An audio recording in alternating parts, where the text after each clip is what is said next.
അപ്പോസ്തലപ്രവൃത്തി 24 അധ്യായം അതിൻ്റെ 15 വാക്യം. നീതിമാന്മാരുടെയും നീതികെട്ടവരുടെയും പുനരുത്ഥാനത്തെ ഞാനും കാത്തിരിക്കുന്നു. ഇതാണ് ആ വാക്യത്തിൻ്റെ രത്നച്ചുരുക്കം. അപ്പോസ്തലനായിരിക്കുന്ന പൗലോസിൻ്റെ പ്രസിദ്ധമായിരിക്കുന്ന പ്രസ്താവനകളിൽ വളരെ ആകർഷണീയമായിരിക്കുന്ന ഒരു സന്ദേശമാണ് ആ വാക്യത്തിൽ നമുക്ക് ലഭ്യമാകുന്നത്. ഇന്ന് രാത്രി ഞാൻ ഈ പ്രഭാഷണം നടത്തുന്നത് എൻ്റെ മുമ്പിലുള്ള ക്രിസ്തു രക്തത്താൽ വേർപെട്ട് തിരുവചന അധിഷ്ഠിതമായ ആധ്യാത്മിക ജീവിതം ചെയ്യുന്ന സമൂഹത്തോടല്ല. അതിനപ്പുറമായി ഒരു സുവിശേഷകൻ എന്ന ഒരു പൊതുനാമത്തിൽ നിന്നുകൊണ്ട് സുവിശേഷത്തിൻ്റെ ആധികാരികതകൾ, ബൈബിളിനെക്കുറിച്ച് കൂടുതൽ അറിവില്ലാത്ത എൻ്റെ സമകാലികരായ സ്നേഹിതരോട്, സമസൃഷ്ടികളോട് അറിയിക്കുക എന്നുള്ളൊരു താല്പര്യത്തിലാണ് ഇന്ന് രാത്രി ഞാൻ ഈ പ്രഭാഷണത്തിന് വേണ്ടി ഇവിടെ നിൽക്കുന്നത്. എൻ്റെ മുമ്പിലുള്ള ഭക്തജനങ്ങൾ എന്നോട് കാണിക്കേണ്ട മാന്യത, ഇതേ ശാന്തതയിൽ തിരുവെഴുത്തിൻ്റെ വെളിപ്പാടുകൾ ഈ ദേശത്തിന് കൊടുക്കേണ്ടതിന് പ്രാർത്ഥനയിൽ സഹകരിക്കുക എന്നുള്ളത് മാത്രമാണ്. ആ പ്രാർത്ഥനയാണ് തിരുവചനത്തിൻ്റെ പ്രകാശനങ്ങൾ ഈ ഗ്രാമത്തിൽ മുഴങ്ങിക്കേൾക്കുവാൻ കാരണമാകുന്നത്. എൻ്റെ പഠനം, എൻ്റെ ധ്യാനം എന്നതിനെ കഴിഞ്ഞപ്പുറമായി പ്രാർത്ഥനയിൽ ഉരുത്തിരിയുന്ന ദൈവപ്രവൃത്തിയാണ് അനുഗ്രഹത്തിൻ്റെ അടയാളമായി നിലനിൽക്കേണ്ടത്. അതുകൊണ്ട് മറ്റ് കാര്യങ്ങളിലേക്ക് ശ്രദ്ധ ചെലുത്താതെ പ്രാർത്ഥനയുടെ ഒരു കരം തന്ന് എന്നോടുകൂടെ നിൽക്കണമെന്ന് ആവശ്യപ്പെട്ടുകൊണ്ട് തിരുവെഴുത്തിൻ്റെ ചിന്തകളിലേക്ക് പ്രവേശിക്കുകയാണ്. വിശുദ്ധ ബൈബിളിനെക്കുറിച്ച് ആകമാനമുള്ള ലോകത്തിന് വിവിധമായിരിക്കുന്ന കാഴ്ചപ്പാടാണ് ഉള്ളത്. ബൈബിളിനെക്കുറിച്ചുള്ള വീക്ഷണങ്ങൾ ഓരോ വ്യക്തികൾക്കും പല നിലകളിലാണ്, പല ഇടങ്ങളിലുള്ള സാഹചര്യത്തിൽ വെച്ച് നാം വിലയിരുത്തുമ്പോൾ ഏറ്റവും കുറഞ്ഞത് ബൈബിളിനെക്കുറിച്ച് ലഭ്യമാകുന്ന ഒരു പൊതുധാരണ ഒരു മതഗ്രന്ഥമാണ്, ഒരു സാഹിത്യ പുസ്തകമാണ് എന്നുള്ള ഒരു വീക്ഷണഗതിയിലാണ്. ഈ രണ്ട് കാര്യത്തെയും ഒരിക്കലും തെറ്റെന്ന് പറയാനായിട്ട് കഴിയുകയില്ല. പൊതുജനത്തിൻ്റെ അത്തരത്തിലുള്ള കാഴ്ചപ്പാട് ഒരു പരിധിവരെ ശരിയാണ്. എന്നാൽ അത് പൂർണ്ണമായ ഒരു വിലയിരുത്തലല്ല, അല്ലെങ്കിൽ ഒരു വീക്ഷണം, അതിൻ്റെ ഉത്തരം അത് പൂർണ്ണമല്ല എന്നും കൂടെ എനിക്കിവിടെ ഓർപ്പിക്കേണ്ടതായിട്ടുണ്ട്. പക്ഷേ അത്തരത്തിലുള്ള ഒരു വിശദീകരണത്തിന് വേണ്ടി, ബോധവൽക്കരണത്തിലേക്ക് വേണ്ടി ഞാൻ ഈ സമയമെടുക്കാനായിട്ട് താല്പര്യപ്പെടുന്നില്ല. എന്നാൽ ബൈബിൾ ഒരു മതഗ്രന്ഥമായോ സാഹിത്യ പുസ്തകമായോ നിങ്ങൾ വിലയിരുത്തുന്നതിൽ തെറ്റില്ല എന്ന് ഞാൻ പറഞ്ഞു. പക്ഷേ തെറ്റാണെന്നും ഓർപ്പിക്കേണ്ടായി. പക്ഷേ വളരെ വിനയത്തോടുകൂടെ എനിക്ക് പൊതുലോകത്തോട് പറയേണ്ടതായ ഒരു കാര്യം, നിങ്ങൾ ആ കാര്യത്തെ ആ നിലകളിൽ വിലയിരുത്തിയാലും ബൈബിളിനെ ഒരു സാങ്കല്പിക പുസ്തകമായിട്ടോ ഊഹാഭോഗങ്ങളുടെ രചനയായിട്ടോ സങ്കല്പങ്ങളുടെ ഒരു ക്രോഡീകരണമായിട്ടോ, മറ്റൊരു ഭാഷയിൽ പറഞ്ഞാൽ ഇതിഹാസ താരങ്ങളെക്കുറിച്ചുള്ള ഒരു മിത്തായിട്ടോ ഒന്നും ഇതിനെ മനസ്സിലാക്കരുത്. അതിന് കാരണം ബൈബിളിൻ്റെ ഓരോ അവതരണങ്ങളും, ബൈബിൾ മുമ്പോട്ട് വെക്കുന്ന ഓരോ ആശയങ്ങൾക്ക് പിന്നിലും കൃത്യമായിരിക്കുന്ന ഉദ്ദേശശുദ്ധിയുണ്ട്. ആ ഉദ്ദേശശുദ്ധിയുടെ പൂർണ്ണത എന്ന് പറയുന്നത് മനുഷ്യവിമോചനമാണ്, മനുഷ്യത്വമാണ്, മാനവികതയാണ്. മനുഷ്യൻ്റെ 3 തലത്തിലുള്ള ഏറ്റവും പ്രധാനപ്പെട്ട വിഷയങ്ങളെ കേന്ദ്രീകരിച്ചുകൊണ്ട് നടത്തുന്ന ദൈവത്തിൻ്റെ ഇടപെടലുകളുടെ ചരിത്രമാണ് വിശുദ്ധ ബൈബിൾ എന്ന് പറയുന്നത്. ബൈബിളിൻ്റെ ആധികാരികതയിൽപ്പെട്ട, അല്ലെങ്കിൽ ബൈബിൾ വിഭാവനം ചെയ്യുന്ന 3 പ്രധാനപ്പെട്ട വിഷയമാണ് ഇന്ന് രാത്രിയിൽ എൻ്റെ പ്രഭാഷണത്തിൽ ഞാൻ ഉൾക്കൊള്ളിച്ചിട്ടുള്ളത്. എങ്കിൽ പോലും അതിൽ ഒരു കാര്യം മാത്രമാണ് വിശദീകരണത്തിന് വേണ്ടി ഞാൻ തിരഞ്ഞെടുത്തിട്ടുള്ളത്. ബൈബിൾ വിഭാവനം ചെയ്യുന്ന ഒട്ടനവധി കാര്യങ്ങളുണ്ട്, ഒട്ടനവധി ആശയങ്ങളുണ്ട്. ഒരു കാര്യത്തിൽ മാത്രം കേന്ദ്രീകരിച്ച് നിൽക്കുന്ന ഒരു വസ്തുതയല്ല വിശുദ്ധ ബൈബിൾ. മനുഷ്യൻ എന്ന നിലയിൽ അവൻ അഭിമുഖീകരിച്ചു കൊണ്ടിരിക്കുന്ന സമസ്ത മേഖലകളിലും കൃത്യവും വ്യക്തമായിരിക്കുന്ന ഇടപെടലുകൾ നടത്തുവാൻ കഴിവുള്ള, കരുത്തുറ്റ, കാതലായ സന്ദേശങ്ങൾ കൊണ്ട് നിബിഡമാണ് വിശുദ്ധ ബൈബിൾ എന്ന് പറയുന്നത്. ബൈബിളിനെ മാറ്റി നിർത്തിക്കൊണ്ട് മനുഷ്യ ജീവിതത്തിൻ്റെ ഗതിവിഗതികളുടെ ചരിത്രം പഠിക്കാനായിട്ട് ഒരിക്കലും സാധിക്കുകയില്ല. അത്രയധികം സ്വാധീനിക്കപ്പെട്ടിട്ടുള്ള ഒരു മഹത് ഗ്രന്ഥമാണ് വിശുദ്ധ ബൈബിൾ. ബൈബിൾ എന്നൊരു പേര് ആധുനിക ലോകത്തിലാണ് ലഭ്യമായിട്ടുള്ളത്. ജോൺ വിക്ലിഫ് എന്ന് പറയുന്ന ഒരു മനുഷ്യനാണ് അത്തരത്തിലൊരു പേര് ഇതിന് സമ്മാനിച്ചത്. പക്ഷെ ബൈബിളിനുള്ളിൽ തന്നെ ബൈബിളിനെ കുറിച്ചുള്ള പേരുണ്ട്. അതിലേറ്റവും സുപ്രധാനമായ 2 പേരാണ്. ഒന്ന് തിരുവെഴുത്ത് എന്ന് പറയുന്നത്. തിരുവെഴുത്ത് എന്ന ഭാഷ നിലനിൽക്കുന്നത് രാജ കൊട്ടാരവുമായി, രാജപദവിയുമായി, രാജാധികാരവുമായി ബന്ധപ്പെട്ടുള്ള സാഹചര്യത്തിലാണ്. ഒരു രാജാവിൻ്റെ കൽപ്പനകളെ, അദ്ദേഹത്തിൻ്റെ നിയമസംഹിതകളെ, അദ്ദേഹത്തിൻ്റെ വാക്കുകളെ തിരുവെഴുത്ത് എന്ന നിലയിലാണ് നമുക്ക് മനസ്സിലാക്കാൻ കഴിയുന്നത്. അപ്പോൾ ദൈവമെന്ന് പറയുന്ന സമസ്യ ഈ ബൈബിളിൻ്റെ കേന്ദ്രബിന്ദുവായിട്ട് നിലനിൽക്കുന്നത് കൊണ്ട് ആ ദൈവത്തിൻ്റെ വാക്കുകൾ, മനുഷ്യനോടുള്ള ബന്ധത്തിലുള്ള അവതരണങ്ങൾ, ആ വാക്കുകൾക്ക് വചനമെന്ന മറ്റൊരു പേര് വ്യാഖ്യാനിക്കപ്പെടുന്നു എങ്കിൽ പോലും തിരുവെഴുത്ത് എന്ന് പറയുന്ന മനോഹരമായ പദത്തിൽ കൂടെ നമുക്ക് മുമ്പിൽ വിഭാവനം ചെയ്തിട്ടുണ്ട്. രണ്ടാമത്തെ കാര്യം, വിശുദ്ധ ബൈബിളിനെ അരുളപ്പാടിൻ്റെ ഗ്രന്ഥമെന്നാണ് പറഞ്ഞിട്ടുള്ളത്. അരുളപ്പാട് എന്ന് പറയുന്നത് അധികാരമുള്ളൊരു മനുഷ്യൻ നടത്തുന്ന പ്രഖ്യാപനത്തിനാണ് അരുളപ്പാട് എന്ന് പറയുന്നത്. അത് കേവലം ഒരു ഭാഷയായിരിക്കില്ല, വാക്കുകളായിരിക്കില്ല. അതിന് പിന്നിൽ എല്ലാ വിധത്തിലുമുള്ള അധികാരങ്ങൾ നിലനിൽക്കുന്നു എന്നുള്ളതാണ് അതിൻ്റെ മറ്റൊരു പ്രധാനപ്പെട്ട വശം. അപ്പോൾ ബൈബിളിനെ കുറിച്ചുള്ള ചിന്തകൾ സമകാലിക ലോകത്തിന്, എന്നെ ശ്രദ്ധിക്കുന്ന ആളുകളിൽ ആർക്കെങ്കിലുമൊക്കെ ഏതെങ്കിലും തരത്തിലൊരു തെറ്റിദ്ധാരണയുണ്ടെങ്കിൽ അതൊന്ന് മാറിക്കിട്ടണമെന്നൊരാഗ്രഹത്തോടു കൂടെയാണ് ഞാൻ ഈ പൊതുസമ്മേളന വേദിയിൽ ബൈബിളിനെ കുറിച്ചുള്ള ഏതാനും ചില വാക്കുകൾ പ്രസ്താവിക്കുകയുണ്ടായത്. ബൈബിൾ വിഭാവനം ചെയ്യുന്ന 3 പ്രധാനപ്പെട്ട കാര്യം: 1 പാപമോചനം, 2 മരിച്ചവരുടെ പുനരുത്ഥാനം, 3 യേശുക്രിസ്തു എന്ന് പറയുന്ന അതുല്യനായിരിക്കുന്ന അവതാരത്തിൻ്റെ ഭൂമിയിലേക്കുള്ള 2ാമത്തെ പ്രത്യക്ഷത. ഈ 3 കാര്യവും വിശുദ്ധ ബൈബിളിൻ്റെ കേന്ദ്ര സന്ദേശമായിട്ട് നിലനിൽക്കുന്നു. എന്നാൽ ഈ 3 കാര്യത്തിലെ 2 പ്രധാനപ്പെട്ട കാര്യം ഏറ്റവും അധികം പരാമർശിക്കപ്പെട്ടിട്ടുള്ള ഒരു ഭാഗമാണ് ബൈബിളിൻ്റെ 2ാം ഭാഗമായിരിക്കുന്ന പുതിയ നിയമം എന്ന് പറയുന്ന ഭാഗം. അപ്പോൾ 2ാം ഭാഗമെന്ന് ഞാനിവിടെ അഭിപ്രായപ്പെടുമ്പോൾ ബൈബിളിന് ഒരു പ്രഥമ ഭാഗവും കൂടെയുണ്ട്. അതിനെ പഴയ നിയമം എന്നാണ് വിളിച്ചിട്ടുള്ളത്. ആ പഴയ നിയമത്തിൻ്റെ വെളിച്ചത്തിലാണ് ബൈബിൾ ഒരു മതഗ്രന്ഥമായിട്ട് അവതരിപ്പിക്കപ്പെടുന്നത്. അതിന് കാരണം ആ പഴയ നിയമത്തിൻ്റെ 39 പുസ്തകങ്ങളിലായി നിറഞ്ഞു നിൽക്കുന്ന ഒരു കഥാപാത്രമാണ് യഹൂദൻ എന്ന് പറയുന്ന ഒരു സമൂഹം. ആ യഹൂദൻ എന്ന് പറയുന്ന സമൂഹത്തിൻ്റെ ആവിർഭാവം, ജീവിത രീതി, സംസ്കാരം, രാഷ്ട്രീയ വ്യവസ്ഥ, ചിന്താഗതികൾ, അവരുടെ നിയമങ്ങൾ, ആചാരാനുഷ്ഠാനങ്ങൾ, വസ്ത്രധാരണം, ഭക്ഷണം, സംസ്കാരം, അങ്ങനെ തുടങ്ങുന്ന നിരവധി കാര്യങ്ങൾ കൊണ്ട് സമ്പുഷ്ടമാണ്. ആ സമൂഹം ഇന്നലകളിലും ഇന്നും നാളെയും ലോകത്തിൻ്റെ ശ്രദ്ധാകേന്ദ്രമായിട്ട് നിലനിൽക്കുന്ന ഒരു രാഷ്ട്രീയ സമൂഹമാണ്. എല്ലാ രാജ്യങ്ങളും ഉറ്റുനോക്കിക്കൊണ്ടിരിക്കുന്ന അത്ഭുതകരമായ ഒരു സമൂഹമാണ് ഇസ്രായേൽ, അല്ലെങ്കിൽ യൂതന്മാർ, എബ്രായർ എന്നൊക്കെ പറയുന്ന ആ സമൂഹം. ആ സമൂഹത്തിൻ്റെ ജീവിതക്രമവുമായി ബന്ധപ്പെട്ട് ബൈബിളിൻ്റെ പ്രഥമ ഭാഗമായ പഴയ നിയമം നിലനിൽക്കുന്നത് കൊണ്ട് ഇതൊരു മതഗ്രന്ഥമാണ്. എന്നാൽ മതഗ്രന്ഥം എന്ന് പറയുന്ന ആ പേരിനെ അട്ടിമറിച്ചുകൊണ്ട് മതമല്ല കാര്യം, മനുഷ്യത്വമാണ് കാര്യമെന്ന് അവതരിപ്പിച്ച് മനുഷ്യൻ്റെ അന്തസ്സിനെയും അവകാശത്തിനെയും കൂടുതൽ പ്രാധാന്യത കൊടുത്ത് മനുഷ്യരക്ഷയ്ക്ക് വേണ്ടി കൂടുതൽ ഊന്നൽ നൽകി ലോകത്തിന് മുമ്പിൽ മനുഷ്യത്വത്തെ അവതരിപ്പിക്കുന്ന യേശുവിൻ്റെ പുണ്യപ്പിറവിയോടുകൂടെ മതഗ്രന്ഥത്തിൻ്റെ വിശദീകരണങ്ങൾ അവിടെ പരിസമാപിക്കുകയാണ്. പിന്നീട് വളരെ ശക്തമായ നിലകളിൽ മനുഷ്യരക്ഷയുടെ വിമോചന വിപ്ലവ കാവ്യങ്ങളാണ് നമുക്ക് വാതോരാതെ പറയാനും വായിക്കാനും മനസ്സിലാക്കാൻ കഴിയുന്നത്. അത് പറഞ്ഞിട്ടുള്ളത് പുതിയ നിയമം എന്ന് പറയുന്ന ബൈബിളിൻ്റെ 2ാം ഭാഗമാണ്.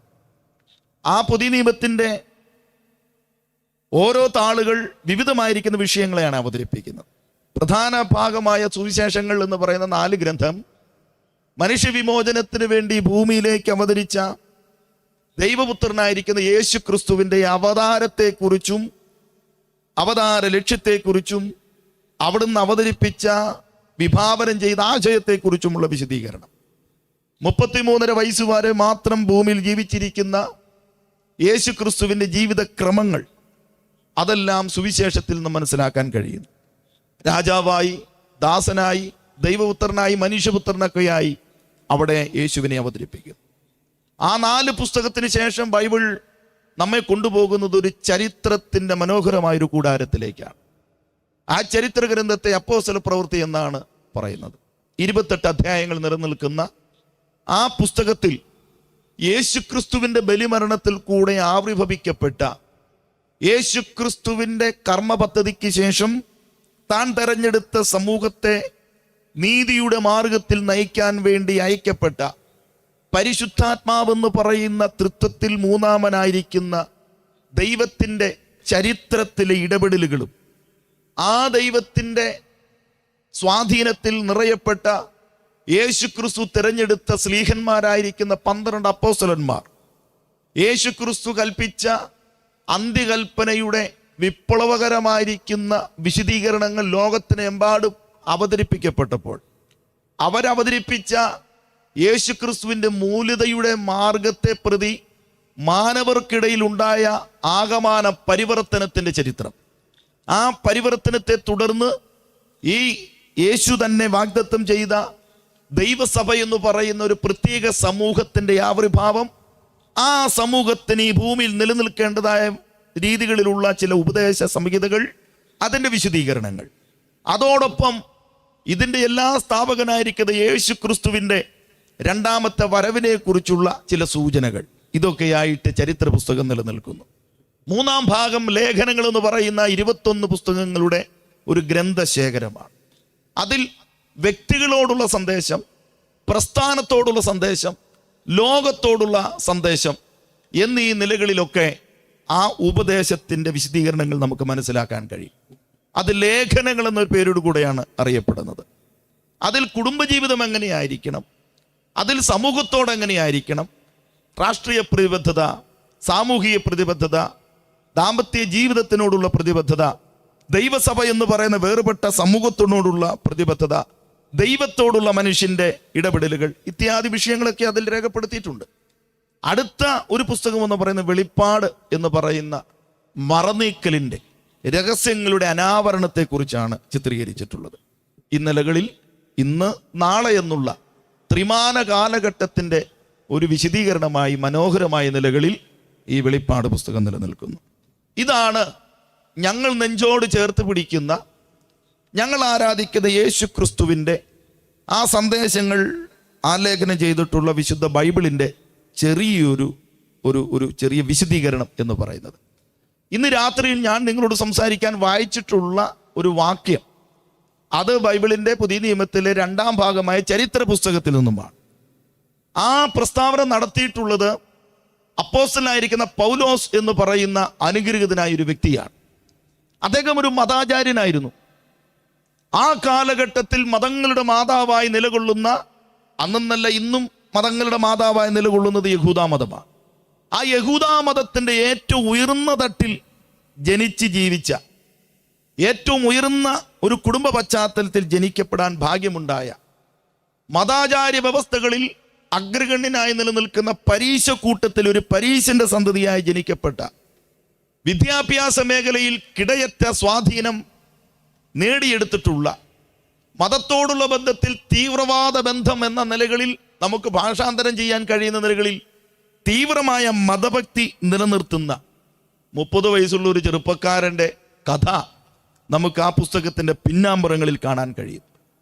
അദ്ദേഹത്തിൻ്റെ മതവികാരത്തിനടിമപ്പെട്ട് മതഭ്രാന്തമൂത്ത് മനുഷ്യത്വത്തിൻ്റെ കണ്ണടഞ്ഞ് അദ്ദേഹത്തിൻ്റെ കൂടെയുള്ള സമകാലികരായ സമപ്രായക്കാരായ ഒരു പറ്റം ചെറുപ്പക്കാരെയും കൂട്ടി മൂർച്ച കൂട്ടി ആയുധങ്ങളുമായി അധികാരികളുടെ കയ്യിൽ നിന്നും അധികാരപത്രം വാങ്ങിക്കൊണ്ട് മതത്തിൻ്റെ ഉപദേശ സംഹിതകളെ കാത്തു സൂക്ഷിക്കേണ്ടതിന് മതം വിഭാവനം ചെയ്ത ദൈവത്തിൻ്റെ ആ സാക്ഷ്യങ്ങൾ നിലനിർത്തേണ്ടതിന് മത ഉപദേശങ്ങളുടെ അടിസ്ഥാനത്തിൽ നിന്നുകൊണ്ട് തന്നെ ഒരു മത തീവ്രവാദിയായി ആ കാലഘട്ടത്തിൽ ഉയർത്തെഴുന്നേറ്റ നസ്രായ മതമെന്ന് പറയുന്ന ക്രിസ്ത്യാനിത്വത്തിന്റെ പിള്ളത്തൊട്ടിലായി യെരുശലേമിലെ കൂട്ടത്തെ വേരോടെ പിഴുതെറിയുവാൻ വേണ്ടി നടത്തുന്ന ഒരു യാത്രാമധ്യേ ഒരു കൊടും ചൂടിൽ മധ്യാഹ്ന വെയിലിൽ ആ രാജവീതിയിൽ വെച്ച് യേശുക്രിസ്തുവിന്റെ അദൃശ്യ തേജസ്സിനാൽ പിടിക്കപ്പെടുകയും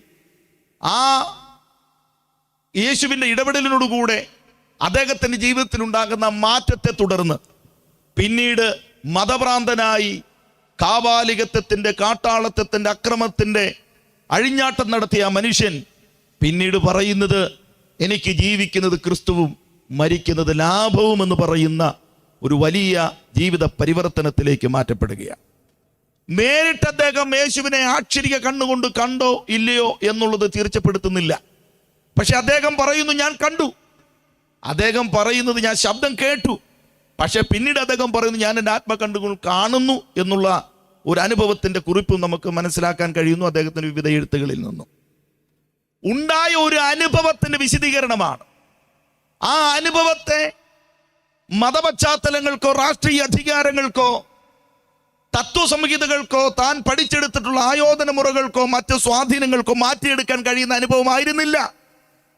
അദ്ദേഹത്തിന്റെ ജീവിതത്തിലുണ്ടായ ആകമാനമായ പരിവർത്തനം അദ്ദേഹത്തിനൊരു പുതു മനുഷ്യനിലേക്കും പുതു ആശയത്തിലേക്കും പുതുജീവനിലേക്കും നയിക്കുകയാണ്.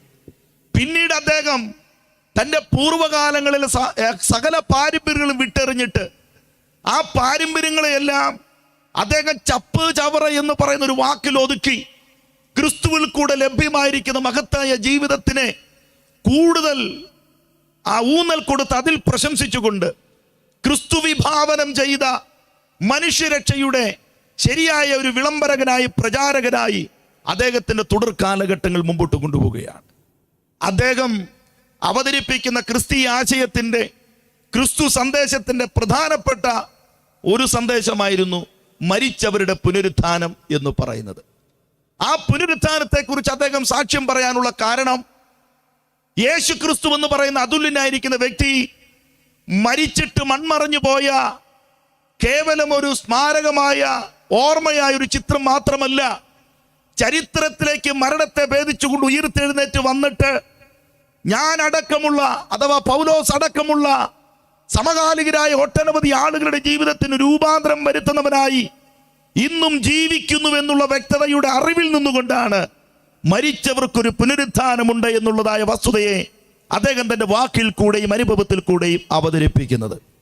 അതൊരു മിത്തല്ല, അതൊരു സാങ്കല്പിക കഥയല്ല, അത് കേവലം ഒരു സങ്കല്പത്തിന് ഊഹാഭോഗങ്ങളിൽ നിന്നുണ്ടായ ഒരു വിശദീകരണമല്ല, മറിച്ച് തൻ്റെ ജീവിതത്തിലുണ്ടായ മാറ്റത്തെ സാക്ഷ്യമാക്കിക്കൊണ്ടാണ് യേശു ക്രിസ്തു ഉയർത്തുവെന്നും യേശു ഉയർത്തുവെങ്കിൽ മനുഷ്യന് മരണത്തിനപ്പുറം മറ്റൊരു ജീവിതമുണ്ട് എന്നും അദ്ദേഹം സ്ഥാപിക്കുന്നത്. അദ്ദേഹം മാത്രമല്ല ഇത് അവതരിപ്പിക്കുന്നത്. യേശു ക്രിസ്തു തിരഞ്ഞെടുത്ത ശിഷ്യവൃന്ദങ്ങളിൽ പ്രധാനികളായ പത്രോസ് അടക്കമുള്ള എല്ലാ ശിഷ്യവൃന്ദങ്ങളും യേശു ക്രിസ്തുവിന്റെ മരണത്തിന് ശേഷം അദ്ദേഹം ഒലിവുമലയിൽ നിന്നും സ്വർഗത്തിലേക്ക് എടുക്കപ്പെടുന്ന ആ സമയങ്ങൾ മുതൽ പിന്നീടുള്ള കാലഘട്ടങ്ങളെല്ലാം ശ്ലീഹന്മാരുടെ പ്രഭാഷണ വിഷയമെല്ലാം യേശു ക്രിസ്തുവിന്റെ രണ്ടാമത്തെ വരവായിരുന്നു. മരിച്ചിട്ട് ഉയർക്കാത്ത യേശുവിനെ രണ്ടാമത് വരുമെന്ന് പറയാനായിട്ട് കഴിയുമോ? ഇല്ല. മരിച്ചിട്ട് ഉയർത്തത് കൊണ്ട് തന്നെയാണ് യേശു വീണ്ടും തനിക്ക് വേണ്ടി കാത്തു നിൽക്കുന്നവരെ ചേർപ്പാൻ വരുമെന്ന് അവർ പ്രസംഗിച്ചു തുടങ്ങിയത്. ആ പ്രസംഗം തെരുവുകളെ പ്രകമ്പനം കൊള്ളിച്ചു. കൊട്ടാരങ്ങളിലും കുടിലുകളിലും ഉള്ളതായിരിക്കുന്ന ആളുകൾ അവരുടെ നട്ടലിന്റെ ഏപ്പിളകി, അവരുടെ കരള് കീറി, അവരുടെ ചിന്തകളിൽ വിചാര വിപ്ലവങ്ങൾ ഉണ്ടാക്കി. ഭയത്തിന്റെ ആധിക്യത്തിൽ അവർ പിടിക്കപ്പെട്ടു. രാജാക്കന്മാർ പോലും ഈ പ്രഭാഷണം കേട്ടപ്പോൾ പറയുകയാണ്, അല്പം കൊണ്ടാണെങ്കിലും ഞാൻ ക്രിസ്ത്യാനിയാകുവാൻ നീ എന്നെ സമ്മതിപ്പിക്കുന്നു എന്ന് പറയത്തക്ക നിലകളിൽ യേശു ക്രിസ്തുവിന്റെ പുനരുത്ഥാനത്തെ കുറിച്ചുള്ള, ന്യായവിധിയെ കുറിച്ചുള്ള, മരണാനന്തര ജീവിതത്തെ കുറിച്ചുള്ള പ്രഖ്യാപനങ്ങൾ അന്നത്തെ സമൂഹത്തിൽ വലിയ സ്വാധീനമുണ്ടാക്കിയെങ്കിൽ അതേ സ്വാധീനം ഈ സമകാലിക സമൂഹത്തിലും ഉണ്ടാക്കുന്നുവെന്ന് പറയുന്നത് കൊണ്ടാണ്, അതിന്റെ ചലനങ്ങൾ ഉള്ളത് കൊണ്ടാണ് ഇതുപോലെയുള്ള സുവിശേഷ സമ്മേളനങ്ങൾ മഞ്ഞും വെയിലും മഴയും മറ്റു കാര്യങ്ങളൊന്നും നോക്കാതെ ഞങ്ങളാലാവുന്നത് പോലെ ക്രമീകരിച്ചുകൊണ്ടിരിക്കുന്നത്. അതിന് കാരണം ഈ അമ്പരച്ചോട്ടിൽ പാരിൻ പരപ്പിൽ തീർന്നു പോകുന്നതല്ല മനുഷ്യ ജീവിതം എന്ന് പറയുന്നത്. മരണമെന്ന് പറയുന്ന അവസ്ഥ മനുഷ്യന്റെ ജീവിതത്തിന് അവസാനമല്ല. മരണത്തിനപ്പുറം മനുഷ്യന് മറ്റൊരു ജീവിതമുണ്ട് എന്നുള്ള കൃത്യതയാകുന്ന തെളിവിന്റെ അടിസ്ഥാനത്തിലാണ് ഞങ്ങൾ ഇത് വിളിച്ചു പറയുവാനായി താല്പര്യപ്പെടുന്നത്. അതിപ്പോൾ മത്തായി ആണെങ്കിലും മമ്മദാണെങ്കിലും മാധവനാണെങ്കിലും മരണമെന്ന് പറയുന്നത് സത്യമാണ്. മരിച്ചാൽ ഒരു പുനരുത്ഥാനമുണ്ട് എന്നുള്ളതൊരു യാഥാർത്ഥ്യമാണ്. പക്ഷെ ആ പുനരുത്ഥാനം എന്ന് പറയുന്ന പ്രക്രിയ നടക്കുമ്പോൾ ആ പുനരുത്ഥാനത്തിന്റെ പ്രക്രിയയിൽ കൂടെ അടുത്ത തലം എന്ന് പറയുന്നത് 2 ഭാഗമാണ്. ആ 2 ഭാഗത്തിൽ നിങ്ങൾ എവിടെ എത്തുമെന്നൊരു ചോദ്യമാണ് ഓരോ സുവിശേഷ പ്രഭാഷണത്തിൽ കൂടെയും ഞങ്ങൾ പ്രേക്ഷകർക്ക് മുമ്പിൽ അവതരിപ്പിക്കുന്നത്. ഈ സന്ദേശം കേൾക്കുമ്പോൾ സ്നേഹിത, വഴിയരികിലോ വാഹനത്തിലോ വീടുകളിലോ മറ്റ് എവിടെയെങ്കിലൊക്കെ നിന്ന് ഇത് കേൾക്കുമ്പോൾ നിനക്കൊരു മരണമുണ്ടെന്നൊരു സത്യാവസ്ഥയെ കുറിച്ച് തിരിച്ചറിയുകയും മരണത്തിനപ്പുറം മറ്റൊരു ജീവിതമുണ്ടെന്നുള്ള യാഥാർത്ഥ്യങ്ങളിലേക്ക് വരികയും ആ ജീവിതം എവിടെ ചിലവഴിക്കണമെന്ന് നിങ്ങൾ തീരുമാനിക്കാൻ ചെയ്യുവാൻ ഈ യോഗത്തിന്റെ പ്രഥമ രാത്രിയിൽ ഒരു സുവിശേഷകൻ എന്ന് നിലയുന്നുകൊണ്ട് ദേശത്തോട് ബുദ്ധി ഉപദേശിക്കുവാൻ ഈ വേദിയെ ഞാൻ ഇവിടെ ഉപയോഗിക്കുന്നു. ആയതിലേക്ക് വിളിക്കപ്പെട്ട എന്റെ മുമ്പിലുള്ള വിശുദ്ധന്മാർക്കായി ഞാൻ നന്ദിയോടെ ദൈവത്തിന് സ്തോത്രം ചെയ്യുകയും ചെയ്യുകയാണ്. നമ്മുടെ കരമുയർത്തി കർത്താവിന് ഒരു ഹല്ലേലൂയ പറയാം. യേശു ക്രിസ്തു മരിച്ചവരിൽ ഉയർത്തെഴുന്നേറ്റു എന്നുള്ളതായിരിക്കുന്ന ആശയമായിരുന്നു ക്രിസ്ത്യാനിത്വത്തിന്റെ പിള്ളത്തൊട്ടിലായിരിക്കുന്ന യെരുശലേമിൽ കൂടി വന്ന അന്നത്തെ ശിഷ്യന്മാരുടെ സമൂഹം ഈ പ്രഖ്യാപനം പരസ്യമായി നടത്തിയതുകൊണ്ട് മരണമെന്ന് പറയുന്ന അവസ്ഥകൾക്ക് മുമ്പിൽ വിധേയപ്പെടേണ്ടതായിട്ട് വന്നത്. രാഷ്ട്രീയത്തിൽ മതം കലർന്നു, മതത്തിൽ രാഷ്ട്രീയം കലർന്നു. അങ്ങനെ രാഷ്ട്രീയക്കാരും മതമേലാളന്മാരും സാമൂഹിക ദ്രോഹികളുമെല്ലാം ഒന്നോടൊന്ന് കരങ്ങൾ കോർത്തു പിടിച്ചുകൊണ്ട് നസ്രായ മാർഗത്തെ ഇല്ലാതാക്കുവാനുള്ള എല്ലാ പരിശ്രമങ്ങളും നടത്തിയപ്പോഴും അവരുടെ പരിശ്രമങ്ങൾക്ക് മുമ്പിൽ, അവർ ഉയർത്തിപ്പിടിച്ച മൂർച്ചയേറിയ വാളുകൾക്ക് മുമ്പിൽ ക്രിസ്തു എന്ന് പറയുന്ന ചരിത്ര പുരുഷനെ തള്ളിപ്പറയാതെ അവനെ അവസാന ശ്വാസം വരെ ഉയർത്തി പറയുവാൻ ആദ്യ പിതാക്കന്മാർക്കുണ്ടായ പ്രചോദനം എന്ന് പറയുന്നതിന്റെ കാരണം മരണത്തിനപ്പുറം മറ്റൊരു ജീവിതമുണ്ടെന്നുള്ള ആത്മീയ തിരിച്ചറിവായിരുന്നു. എന്ന് പറഞ്ഞാൽ ക്രിസ്തു വിഭാവനം ചെയ്ത രക്ഷയുടെ മാർഗം മരണം കൊണ്ട് അവസാനിക്കുന്നതല്ല, മരണത്തിനപ്പുറത്തേക്ക് നയിക്കുന്ന ഒരു മാർഗമാണ്. മരണം ഒരു ഭക്തനെ ഒരിക്കലും പരാജയപ്പെടുത്തുന്നില്ല, അവനെ മനസ്സിനെ ക്ഷീണിപ്പിക്കുന്നില്ല. മരണം ഏത് വിധത്തിൽ നമുക്ക് മുമ്പിലേക്ക് രംഗപ്രവേശനം ചെയ്താലും ഹേ മരണമേ നിന്റെ ജയം എവിടെ എന്ന് ചോദിച്ചുകൊണ്ട് മരണത്തിന്റെ ആഴക്കയങ്ങളിൽ നിന്നും യേശു ക്രിസ്തു വിഭാവനം ചെയ്ത ദൈവരാജ്യത്തിന്റെ അമൂല്യമായ അനുഭവത്തിലേക്ക് ഉയർത്തു വരുമെന്നുള്ളൊരു പ്രത്യാശ ഞങ്ങളുടെ ഉള്ളത്തിലുള്ളത് കൊണ്ട് ഇന്ന് രാത്രി മരണം അതിന്റെ മരണപ്പെയ്ത്ത് നടത്തിയാലും അതിനു മുമ്പിൽ ഞങ്ങൾ നെഞ്ചും നെറ്റും എടുത്ത് പിടിക്കുവാൻ കാരണം ക്രിസ്തു ഉയർത്തുമെന്നുള്ള ഭാഗ്യകരമായ പ്രത്യാശ ഞങ്ങളുടെ ഹൃദയത്തിലുള്ളത് കൊണ്ടാണ്. ഇന്ന് രാത്രിയിൽ സ്നേഹിത, നിർമ്മല സുവിശേഷത്തിന്റെ അവതരണത്തിന്റെ ഭാഗമായി ഒരൊറ്റ ചോദ്യം ചോദിക്കുന്നു. ഇന്ന് രാത്രി നീ മരണപ്പെട്ടാൽ നിന്റെ നിത്യത നീ എവിടെ ചിലവഴിക്കും? ഇന്ന് രാത്രി നിന്റെ പ്രാണനെ ദൈവം തിരികെ ചോദിച്ചാൽ നീ ഒരുക്കി വെച്ചതെല്ലാം ആർക്കാകും? കെട്ടിപ്പിടിച്ചും വെട്ടിപ്പിടിച്ചും നീ നേടിയിട്ടുള്ളതായിരിക്കും സകല വസ്തുതകളും ഒരു പ്രളയത്തിലോ കോവിഡിലോ മഹാമാരിയിലോ ഒരു പെരുമഴയിലോ തീർന്നു പോകുമ്പോൾ തീർന്നു പോകാത്ത മകത്തായിരിക്കുന്ന ഒരു സമ്പാദ്യത്തിലേക്ക് വരേണ്ടതിന് ഇന്ന് രാത്രി മരണത്തിനപ്പുറമുള്ള ജീവിതം വിഭാവനം ചെയ്ത ക്രിസ്തുവിന്റെ ക്രൂശിന്റെ ചുവട്ടിലേക്ക് ഇന്ന് രാത്രി ഉച്ചഭാഷണ സഹായത്തോടെ ഞാൻ നിങ്ങളെ സാദരം സ്വാഗതം ചെയ്യുകയാണ്. അത് തിരിച്ചറിയാൻ കഴിഞ്ഞില്ലെങ്കിൽ ഈ ഭൂമിയിലെ മനോഹരമായിരിക്കുന്ന ജന്മം അർത്ഥശൂന്യമായി പോകുമെന്നും കൂടെ ഓർപ്പിക്കാൻ ഈ സമയം ഞാനിവിടെ വിനിയോഗിക്കുകയാണ്. സത്യം പറഞ്ഞാൽ എനിക്ക് ആഗ്രഹമുണ്ട്, ഉപവാസ പ്രാർത്ഥനയുടെ മൂർച്ചയേറിയ ആത്മാവിൻ്റെ ആ ചൂട് പിടിച്ച അനുഭവത്തിലിരിക്കുന്ന ദൈവജനത്തോട് ഒരു പ്രസംഗം വേറൊരു തരത്തിൽ നടത്തിയാൽ ആരാധനയുടെ ഒരു കൊടുങ്കാറ്റ് ഇവിടെ ഉയരും, അന്യഭാഷകൾ ഇവിടെ തോരാമഴയായിത്തീരും, കയ്യടിയുടെ പ്രവാഹങ്ങൾ ഉണ്ടാകും. അങ്ങനെ ഒരു ആത്മീയ അന്തരീക്ഷത്തിന്റെ ചൂടുപിടിച്ച അനുഭവങ്ങൾ ഈ തണുത്ത കാലാവസ്ഥയിൽ നിന്ന് കത്തുമെന്ന് എനിക്കറിയാം. പക്ഷേ അത് ദൈവജനത്തിന് മാത്രമേ ആകുന്നുള്ളൂ. പൊതുലോകം ഇത് കണ്ട് കണ്ണുമിഴിക്കുമെന്നുള്ളതല്ലാതെ അതിനെക്കുറിച്ചൊന്നും തിരിച്ചറിയാൻ കഴിയുന്നില്ല. എന്നാൽ ആത്മാവിൽ ചൂടുപിടിച്ചിരിക്കുന്ന ദൈവജനത്തെ സാക്ഷ്യമാക്കി തണുത്തും മരച്ചും മണ്ണടിഞ്ഞു കിടക്കുന്ന മരണത്തിന് വേണ്ടി കാലം നീട്ടിയിരിക്കുന്ന സമൂഹത്തോട് മരണത്തിനപ്പുറമുള്ള ജീവിതത്തെക്കുറിച്ചുള്ള പ്രസ്താവന നടത്തിയാൽ നാം അനുഭവിക്കുന്ന ആത്മസാന്നിധ്യത്തിന്റെ അതുല്യമായ അനുഭവത്തിലേക്ക് ഇരുട്ടിന്റെ കോട്ടകളെ തകർത്ത്, പാരമ്പര്യത്തിന്റെ മതിൽക്കെട്ടുകളെ തകർത്ത്, ആമേൻ, പാപത്തിന്റെ സ്വാധീന വലയത്തിൽ നിന്നും ഒരു പറ്റം ആളും കൂടെ കടന്നു വന്നാൽ അതല്ലേ ഉപവാസ പ്രാർത്ഥനയുടെ മറ്റൊരു അനുഗ്രഹം എന്ന് പറയുന്നത്. അങ്ങനെ പ്രതീക്ഷിക്കുന്നവർ ആരെങ്കിലും ഉണ്ടെങ്കിൽ ഇന്നു മുതൽ ആരംഭിച്ചിട്ടുള്ള സുവിശേഷ സമ്മേളനത്തിൽ ദേശത്തിൽ ചില കുടുംബങ്ങൾ, വ്യക്തികൾ വിടുവിക്കപ്പെടുമെന്നുള്ള ആത്മഭാരത്തിന്റെ പ്രതീക്ഷയോടെ തരമടിച്ച് നമുക്ക് അല്പസമയം ദൈവത്തെ ഒന്ന് മഹത്വപ്പെടുത്താം.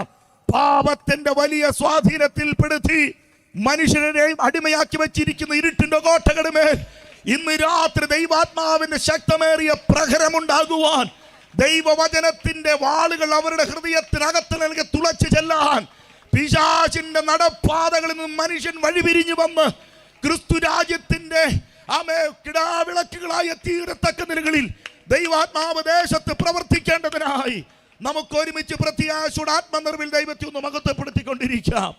ഇന്ന് രാത്രി ദേശത്തെ അടക്കി വാഴുന്ന പിശാചിന്റെ കോട്ടക്കൊത്തിൽ ഇടിഞ്ഞു വീഴുമെന്ന് വിശ്വസിക്കുന്നവർക്ക് ഞാൻ ദൈവത്തിന് സ്തോത്രം ചെയ്യുന്നു. 2024 വിട പറയും മുമ്പ് ഈഴക്കോണം ദൈവസഭയ്ക്കുള്ളിൽ സ്നാനത്തിന്റെ കൂട്ടങ്ങൾ നടക്കുമെന്ന് വിശ്വസിക്കുന്നവർ എത്ര പേരുണ്ട്?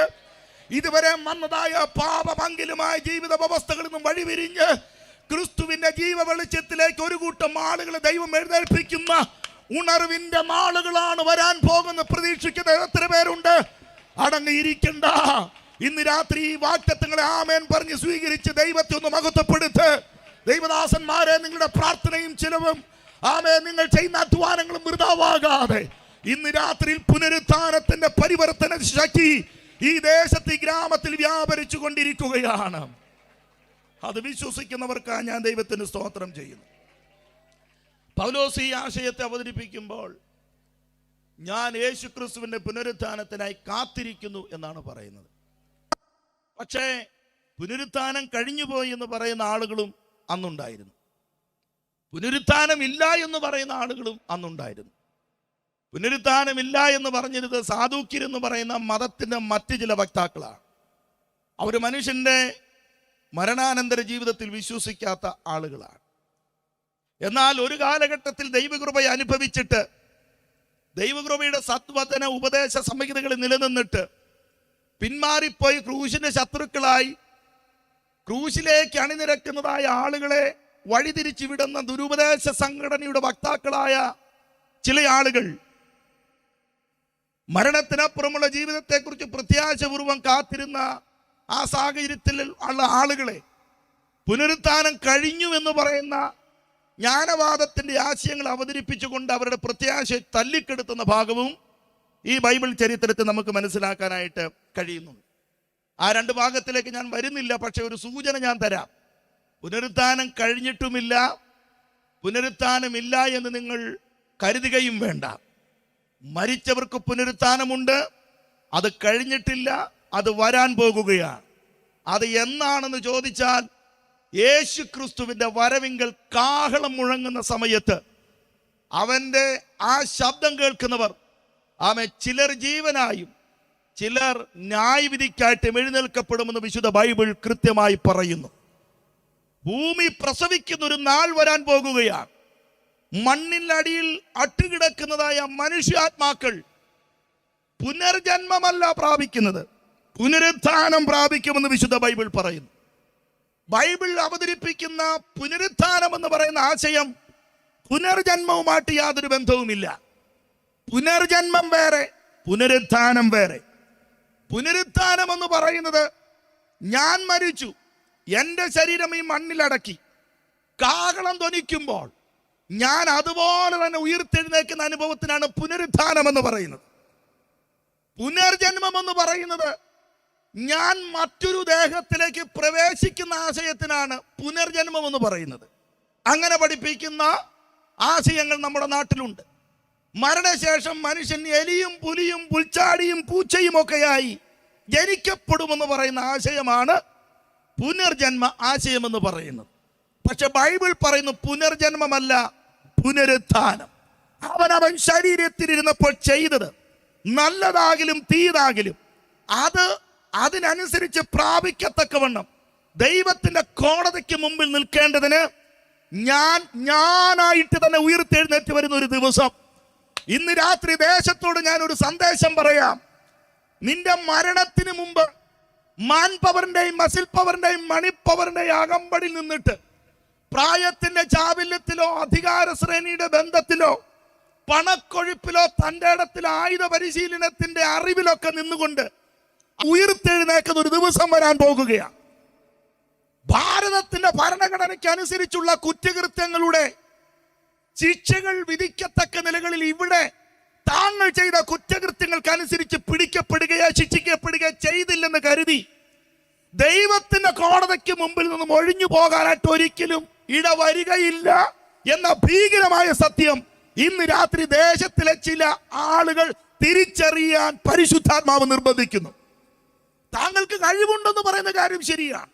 അറിവുമുണ്ട്, അധികാരവുമുണ്ട്, പണവുമുണ്ട്, വിദ്യാഭ്യാസമുണ്ട്, എല്ലാം ഉണ്ടെങ്കിലും അത് നന്മയ്ക്ക് വേണ്ടി വിനിയോഗിക്കാതെ അക്രമത്തിനും അരാജകത്വത്തിനും അധാർമികതയ്ക്കും വേണ്ടി അത് ചിലവഴിച്ചിട്ട് ഒടുവിൽ മരിക്കപ്പെടുകയാണെങ്കിൽ ആ മരണത്തിന് ശേഷം ചെയ്തു കൂട്ടിയ സകല അതിക്രമത്തിനും ദൈവത്തിന് മുമ്പിൽ എണ്ണി എണ്ണി ഉത്തരം കൊടുക്കേണ്ടതായി വരും.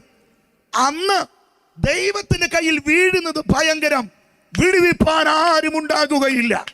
അന്ന് വിടുവിക്കപ്പെടാൻ മറ്റൊരു വഴി ഇല്ലാത്തത് കൊണ്ടാണ് ജീവനോടെ ഇരിക്കുമ്പോൾ ദൈവത്തിന്റെ ന്യായവിധിയുടെ കരങ്ങളിൽ നിന്ന് ഒഴിവുള്ളവരായി തീരേണ്ടതിന് യേശു ക്രിസ്തു എന്ന് പറയുന്ന അതുല്യനായ വ്യക്തിയിൽ കൂടെ ദൈവം ഒരു വഴി തുറന്നിട്ടിരിക്കുന്നത്. ഇന്ന് രാത്രി ഞങ്ങൾ വിളിച്ചു പറയുന്നത് യേശു ക്രിസ്തു എന്ന് പറയുന്ന ജീവനുള്ള പുതുവഴിയെ കുറിച്ചാണ്. ന്യായവിധിയിൽ നിന്ന് വിമോചനം തരാൻ പര്യാപ്തമായി ഈ ഭൂമിയിലേക്ക് മനുഷ്യന്റെ പാപത്തിന് പരിഹാരം വരുത്തുവാൻ പകരക്കാരനായി ബലിമൃഗമായി അവതരിക്കപ്പെട്ട യേശു ക്രിസ്തുവിൽ കൂടെ അല്ലാതെ ന്യായവിധിയിൽ നിന്നും ഒരു മനുഷ്യനും ഒരു ഒഴിവുണ്ടാകുകയില്ല. അതുകൊണ്ടാണ് ഞങ്ങളുടെ പിതാക്കന്മാർ പറഞ്ഞത് മറ്റൊരുത്തനിൽ രക്ഷയില്ല, രക്ഷിക്കപ്പെടാൻ ആകാശത്തിന് കീഴിൽ മനുഷ്യർക്കിടയിൽ യേശുവല്ലാതെ മറ്റൊരു നാമമില്ല എന്ന് പറയുന്നത്. അത് തന്നെ ഞങ്ങൾ ഇന്ന് രാത്രിയിലും ഇവിടെ പറയുന്നു. ന്യായവിധിയിൽ നിന്നും ഒഴിവാകുവാൻ ഒരേ ഒരു വഴി, അത് യേശു ക്രിസ്തു മാത്രമാണ് എന്ന് പറയുവാൻ ഞങ്ങൾക്ക് സന്തോഷമുണ്ട്. അത് ഞങ്ങളുടെ അനുഭവമാണ്. അപ്പോൾ മരിച്ചവരുടെ പുനരുത്ഥാനം അത് ഇവിടെ എന്നും തീരുന്ന 1-2 ദിവസങ്ങൾ കൊണ്ട് വിശദീകരിച്ച് തീർക്കാൻ കഴിയുന്നതായ കാര്യങ്ങളൊന്നുമല്ല. അതിൻ്റെ ആശയങ്ങൾ ഒരുപാടുണ്ട്, അതേറെയാണ്. അതുകൊണ്ട് പുനരുത്ഥാനം കഴിഞ്ഞുവെന്നോ പുനരുത്ഥാനമില്ല എന്നോ ചിന്തിച്ച് വ്യർത്ഥമായ ജീവിതം ചെയ്യേണ്ട. സമയം അധികമില്ല. ഒരു ഗ്യാരണ്ടിയും പറയാത്ത ജീവിതത്തിനുടമകളാണ് എല്ലാ മനുഷ്യരും. ആക്സിഡന്റ് ആണോ, രോഗമാണോ, പ്രകൃതി ദുരന്തമാണോ, എന്താണ് സംഭവിക്കുന്ന അറിയാൻ പോകുന്നില്ല.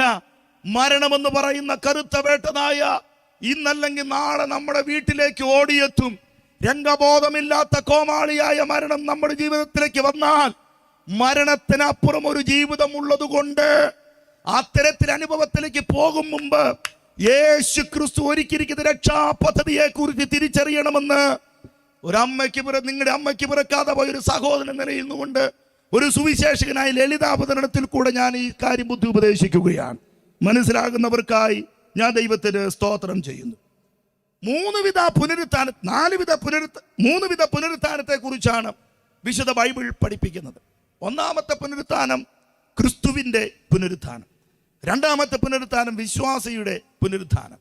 മൂന്നാമത്തെ പുനരുത്ഥാനം നീതി കെട്ടവരുടെ പുനരുത്ഥാനം. 3 പുനരുത്ഥാനമാണ്. പുനരുത്ഥാനത്തിന്റെ കേന്ദ്രമായിട്ട് നിലനിൽക്കുന്നത് യേശു ക്രിസ്തു തന്നെയാണ്. അതുകൊണ്ടാണ് അപ്പോസ്തലനായിരിക്കുന്ന പൗലോസ് കൊരിന്ത്യ സഭയ്ക്ക് ലേഖനം എഴുതുമ്പോൾ പറയുന്നത്, യേശു ക്രിസ്തു ഉയർത്തില്ലെങ്കിൽ ഞങ്ങളുടെ വിശ്വാസം തെറ്റാണ്.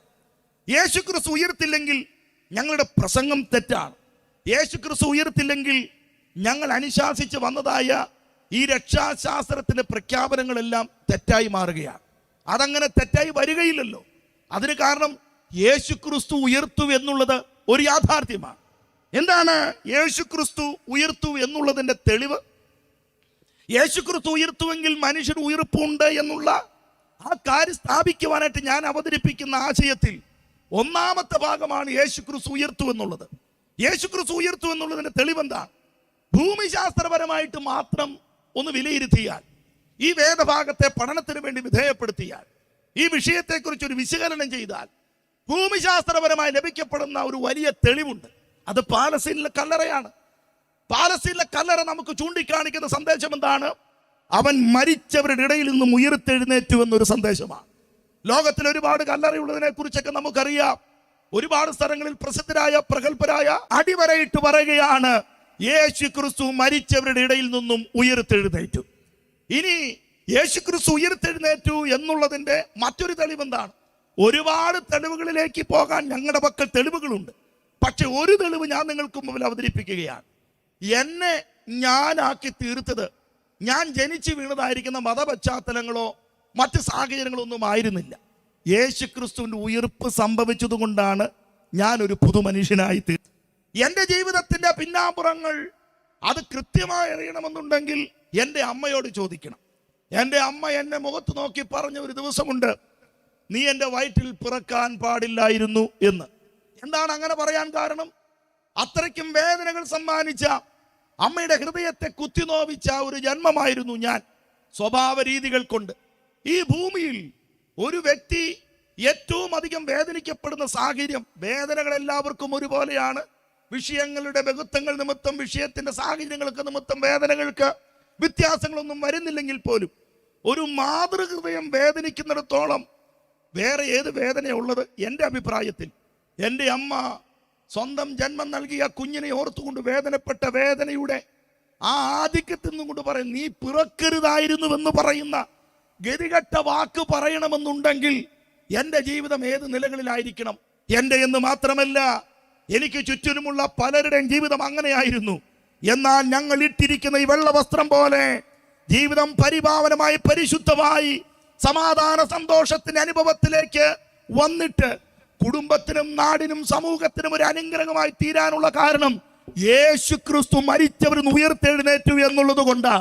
ആ യേശു ക്രിസ്തു ഉയർത്തെഴുന്നേറ്റു, അവന്റെ സാന്നിധ്യം ഞങ്ങൾക്ക് അനുഭവിപ്പാനും അവന്റെ സാന്നിധ്യത്താൽ ഞങ്ങൾക്ക് ജീവിതത്തിൽ പരിവർത്തനം കിട്ടിയത് കൊണ്ടാണ് ഈ ജീവിതം ഇത്രത്തോളം ധന്യകരമായി തീരുന്നത്. പ്രിയപ്പെട്ട സ്നേഹിതരെ, ഭൂമിശാസ്ത്രപരമായ തെളിവുകളും എൻ്റെ ജീവിതത്തെ, അനുഭവത്തെ സാക്ഷ്യമാക്കി ഞാൻ ഇന്ന് രാത്രിയിൽ പറയുന്നു, നിങ്ങളുടെ ജീവിതത്തിന് ഒരു പരിവർത്തനം ഉണ്ടാകാൻ ഏക വഴി യേശു ക്രിസ്തുവിലേക്ക് വരിക എന്നുള്ളത് മാത്രം. ദൈവത്തിന് സ്തോത്രം. ഞാൻ തൊട്ടു മുമ്പ് പറഞ്ഞതായിരിക്കുന്ന 3 ആശയങ്ങളുണ്ട്. അതിൽ ബൈബിൾ വിഭാവനം ചെയ്യുന്ന ആശയത്തിൽ ഒന്നാമത്തെ കാര്യമാണ് പാപം. മരണമെന്ന് പറയുന്ന ഒരു അവസ്ഥ ഉള്ളത് കൊണ്ടല്ലേ പുനരുത്ഥാനം എന്ന് പറയുന്ന ഒരു അവസ്ഥയും ഉള്ളത്. മരണമില്ലെങ്കിൽ പിന്നെ പുനരുത്ഥാനം ഇല്ലല്ലോ. എന്തായാലും പുനരുത്ഥാനം ഇല്ലെന്ന് പറഞ്ഞാലും മരണമില്ലെന്ന് ആരും പറയില്ലല്ലോ. മരണം ഒരു യാഥാർത്ഥ്യമാണ്. മരണത്തിൽ നിന്ന് രക്ഷപ്പെടാൻ വേണ്ടിയിട്ടാണ് മനുഷ്യൻ ഈ കാട്ടിക്കൂട്ടുന്ന എല്ലാ കാര്യങ്ങളും, രാവിലെ എഴുന്നേറ്റ് നടക്കുന്നത്, നല്ല ഭക്ഷണം കഴിക്കുന്നത്, അതുപോലെ തന്നെ ജിംനേഷ്യത്തിൽ പോകുന്നത്, നല്ല മരുന്ന് കഴിക്കുന്നത്, നല്ല നല്ല വീടുകളിൽ പാർക്കാൻ ശ്രമിക്കുന്നത്, നല്ല നല്ല വാഹനങ്ങളിൽ സുരക്ഷമായി സഞ്ചരിക്കാൻ ശ്രമിക്കുന്നതൊക്കെ പെട്ടെന്ന് മരിക്കാനും അപകടത്തിലും രോഗത്തിലൊന്നും ആകെ പോകാൻ താല്പര്യമില്ലാത്തത് കൊണ്ടാണ്. മരണത്തെ എല്ലാ മനുഷ്യനും ഭയക്കുന്നു. മരണത്തെ ഭയക്കാൻ കാരണം എന്താണ്? മരണം അത്രത്തോളം ഭീകരമായതുകൊണ്ടാണ്. മരണം മനുഷ്യന്റെ മനസ്സിനെ വല്ലാതെ കുത്തിനോവിക്കുന്നു. ബൈബിൾ മരണത്തെക്കുറിച്ച് പഠിപ്പിക്കുന്നത് മനുഷ്യന്റെ അവസാനത്തെ ശത്രുവാണ് മരണം എന്നാണ്. എന്നാൽ ബൈബിൾ പിന്നീട് പറയുന്നു, അവസാന ശത്രുവായിരിക്കുന്ന മരണത്തെ പോലും ഭയക്കാത്തവരാണ് ക്രിസ്തീയ പ്രത്യാശയുള്ള ദൈവമക്കൾ എന്ന് പറയുന്നത്. കാരണം അവർ കണ്ടുപിടിച്ചിട്ടുണ്ട്, ക്രിസ്തു പുനരുത്ഥാനം ചെയ്തുകൊണ്ട് ഞങ്ങളും പുനരുത്ഥാനം ചെയ്യും എന്നുള്ളതായിരിക്കുന്ന ഉറപ്പ്. ആ ഉറപ്പിലേക്കാണ് ഇന്ന് രാത്രിയിൽ ഞാൻ എൻ്റെ സന്ദേശത്തിൽ കൂടെ ദേശനിവാസികളെ, പ്രിയപ്പെട്ടവരെ ആഹ്വാനം ചെയ്തുകൊണ്ടിരിക്കുന്നത്. അപ്പോൾ മരണം എന്നുള്ളത് ഒരു യാഥാർത്ഥ്യമാണ്. മരണം എങ്ങനെയാണ് വന്നത്? മരണത്തിന്റെ ആവിർഭാവം ഏത് നിമിത്തമാണ്? അതിനെക്കുറിച്ച് കൃത്യമായി അവതരിപ്പിക്കുന്ന പുസ്തകമാണ് വിശുദ്ധ ബൈബിൾ. ബൈബിൾ അവതരിപ്പിക്കുന്ന 3 ആശയം: 1 പാപത്തിന്റെ വിമോചനം, 2 മരണത്തിൽ നിന്നുള്ളതായ പുനരുത്ഥാനം, 3 യേശു ക്രിസ്തു ഈ ഭൂമിയിലേക്ക് വരുന്ന രണ്ടാമത്തെ പ്രത്യക്ഷത. ഏറ്റവും പ്രധാനപ്പെട്ട സന്ദേശം അതില് പാപം എന്ന് പറയുന്ന സമസ്യ മനുഷ്യ ജീവിതത്തിൽ വന്നതോടുകൂടെ പാപം വിഭാവനം ചെയ്ത ആശയമാണ് മരണം എന്ന് പറയുന്നത്. മരണം പാപത്തിന്റെ സംഭാവനയാണ്, പാപത്തിന്റെ ശമ്പളമാണ്. സ്നേഹിത, ഇന്ന് രാത്രിയിൽ ഞാൻ നിങ്ങളോട് ഒരു ചോദ്യം ചോദിക്കുന്നു. നിങ്ങളുടെ അറിവുകൾ കൊണ്ടും കൈക്കരുത്തുകൾ കൊണ്ടും ഒരുപാട് പ്രശ്നങ്ങൾ നിങ്ങൾ പരിഹരിച്ചിട്ടുണ്ടാകാം. പക്ഷെ നിങ്ങൾക്ക് മരണത്തെ പരിഹരിക്കാനുള്ള ഒരു മരുന്ന് നിങ്ങൾ ഇതുവരെയും കണ്ടുപിടിച്ചിട്ടുണ്ടോ? മരണത്തിനപ്പുറമുള്ള ഒരു ജീവിതത്തിലേക്ക് പ്രവേശിക്കുവാനുള്ള ഒരു ഉറപ്പ് നിങ്ങൾ ഇന്ന് രാത്രിയിൽ പ്രാപിച്ചെടുത്തിട്ടുണ്ടോ? നിങ്ങൾ ക്രിസ്തു ഒഴികെ കണ്ടെത്തുന്ന എല്ലാ മാർഗങ്ങളും നിങ്ങൾക്ക് മുമ്പിൽ പരാജയമായിട്ട് നിലനിൽക്കുമ്പോൾ അടിവരയിട്ടുകൊണ്ട് ഞാൻ ഉറപ്പ് തരുന്നു, ക്രിസ്തുവിലുള്ള ജീവിതം മരണത്തിനപ്പുറമുള്ള ജീവിതത്തിലേക്ക് നിങ്ങളെ നയിക്കുകയാണ്. വിശുദ്ധ ബൈബിൾ അതിനെക്കുറിച്ച് പഠിപ്പിക്കുന്ന ആശയം ഇതാണ്: ക്രിസ്തുവേശുവിലുള്ളവർക്ക് യാതൊരു ശിക്ഷാവിധിയുമില്ല. പാപത്തിന് ഒരു ശിക്ഷയുണ്ട്, തെറ്റിനൊരു ശിക്ഷയുണ്ട്, ഈ രാജ്യത്തിനൊരു ഭരണഘടനയുണ്ട്. ആ ഭരണഘടനയ്ക്ക് വിരുദ്ധമായി പ്രവർത്തിക്കുന്ന ഏതൊരു വ്യക്തിക്കും, അതിപ്പോൾ നമ്മുടെ രാഷ്ട്രപതി മുതൽ നമ്മുടെ നാട്ടിലെ ഒരു കുടിലുമില്ലാത്ത പൊടിയിൽ കിടക്കുന്ന ദരിദ്രനായ ഒരു യാചകനായിരിക്കുന്ന മനുഷ്യനടക്കം വരെയുള്ള ആളുകൾ ഈ രാജ്യത്തിന്റെ ഭരണഘടനയ്ക്കെതിരെ പ്രവർത്തിച്ചാൽ, അതിന് വിരുദ്ധമായിട്ട് ജീവിച്ചാൽ അയാൾ കുറ്റവാളി എന്ന് പറയുന്ന മറ്റൊരു തലത്തിലേക്ക് മാറ്റപ്പെടുകയാണ്. അയാൾ കുറ്റവാളിയാണ് എന്ന് നിയമത്തിന് മുമ്പിൽ തെളിഞ്ഞാൽ നിയമം തന്നെ വിഭാവനം ചെയ്യുന്ന ആ കുറ്റകൃത്യത്തിന്റെ ശിക്ഷാവിധിയിലേക്ക് മാറ്റപ്പെടണം എന്നുള്ളതും ഒരു യാഥാർത്ഥ്യമാണ്. അങ്ങനെയെങ്കിൽ ഒരു കാര്യം ഓർക്കുക, ഒരു കുറ്റത്തിന് ഒരു ശിക്ഷ ഒരു രാജ്യം നമുക്ക് മുമ്പിൽ വിഭാവനം ചെയ്തിട്ടുണ്ടെങ്കിൽ മാനവജാതിയോടുള്ള ബന്ധത്തിൽ ദൈവം മനുഷ്യന്റെ തെറ്റിന് കൊടുത്തിട്ടുള്ള ശിക്ഷയാണ് മരണമെന്ന് പറയുന്നത്. പക്ഷേ ആ മരണം കൊണ്ട് ആ കുറ്റവാളി ഇല്ലാതാകുകയല്ല, അതാണ് അതിൽ ഏറ്റവും ഭയാനകരമായിരിക്കുന്ന ഒരു അനുഭവം എന്ന് പറയുന്നത്. ആ ശിക്ഷാവിധികൾ കൊണ്ട് അയാളുടെ കുറ്റകൃത്യം ഇല്ലാതാകുകയോ അയാൾ ഇല്ലാതാകുകയോ ചെയ്യുകയില്ല. ബൈബിൾ അവതരിപ്പിക്കുന്ന ശിക്ഷാവിധി എന്ന് പറയുന്നത് അനന്തകോടി വർഷങ്ങൾ നിലനിൽക്കുന്ന നരക തുല്യമായിരിക്കുന്ന ജീവിതത്തെ കുറിച്ചാണ്. അതിനെക്കുറിച്ച് ബൈബിൾ അവതരിപ്പിക്കുന്ന ഒരു ഒറ്റ വാക്കുണ്ട്, ഇറ്റേണിറ്റി, അല്ലെങ്കിൽ നിത്യത. അത് സ്വർഗത്തെക്കുറിച്ച് മാത്രം കാണിക്കുന്ന ഒരു വസ്തുതയല്ല. നിത്യനാശമായിരിക്കുന്ന നരക ജീവിതത്തെയും നിത്യത എന്ന് തന്നെയാണ് ബൈബിൾ വിളിക്കുന്നത്. ഇന്ന് രാത്രിയിൽ നിത്യത എന്ന് പറയുന്ന മഹത്തായിരിക്കുന്ന കാര്യങ്ങൾ നിങ്ങൾക്ക് മുമ്പിൽ ബൈബിളിൽ കൂടെ ഞങ്ങൾ ചൂണ്ടിക്കാണിക്കുമ്പോൾ, നിത്യത എന്ന് പറയുന്ന വസ്തുതയെ തിരഞ്ഞെടുക്കുമ്പോൾ നിങ്ങൾ ഏത് നിത്യത തിരഞ്ഞെടുക്കുമെന്നുള്ളതാണ് ഏറ്റവും പ്രധാനപ്പെട്ടതായിരിക്കുന്ന ചിന്ത. ഞങ്ങൾ തിരഞ്ഞെടുത്തിട്ടുള്ള നിത്യത എന്ന് പറയുന്നത് ജീവൻ തന്നിട്ടുള്ള, മരണത്തിൽ ഞങ്ങൾ ഉയർപ്പിച്ചിട്ടുള്ള, മരണത്തിന് കാരണമായ പാപത്തിന്റെ ആ വലിയ തടങ്ങൾ കോട്ട് ഞങ്ങളെ രക്ഷിച്ചിട്ടുള്ള ക്രിസ്തുവിനോട് കൂടെയുള്ള വാസമാണ്. അത് അനന്തകോടി വർഷങ്ങൾ നിലനിൽക്കുന്നു.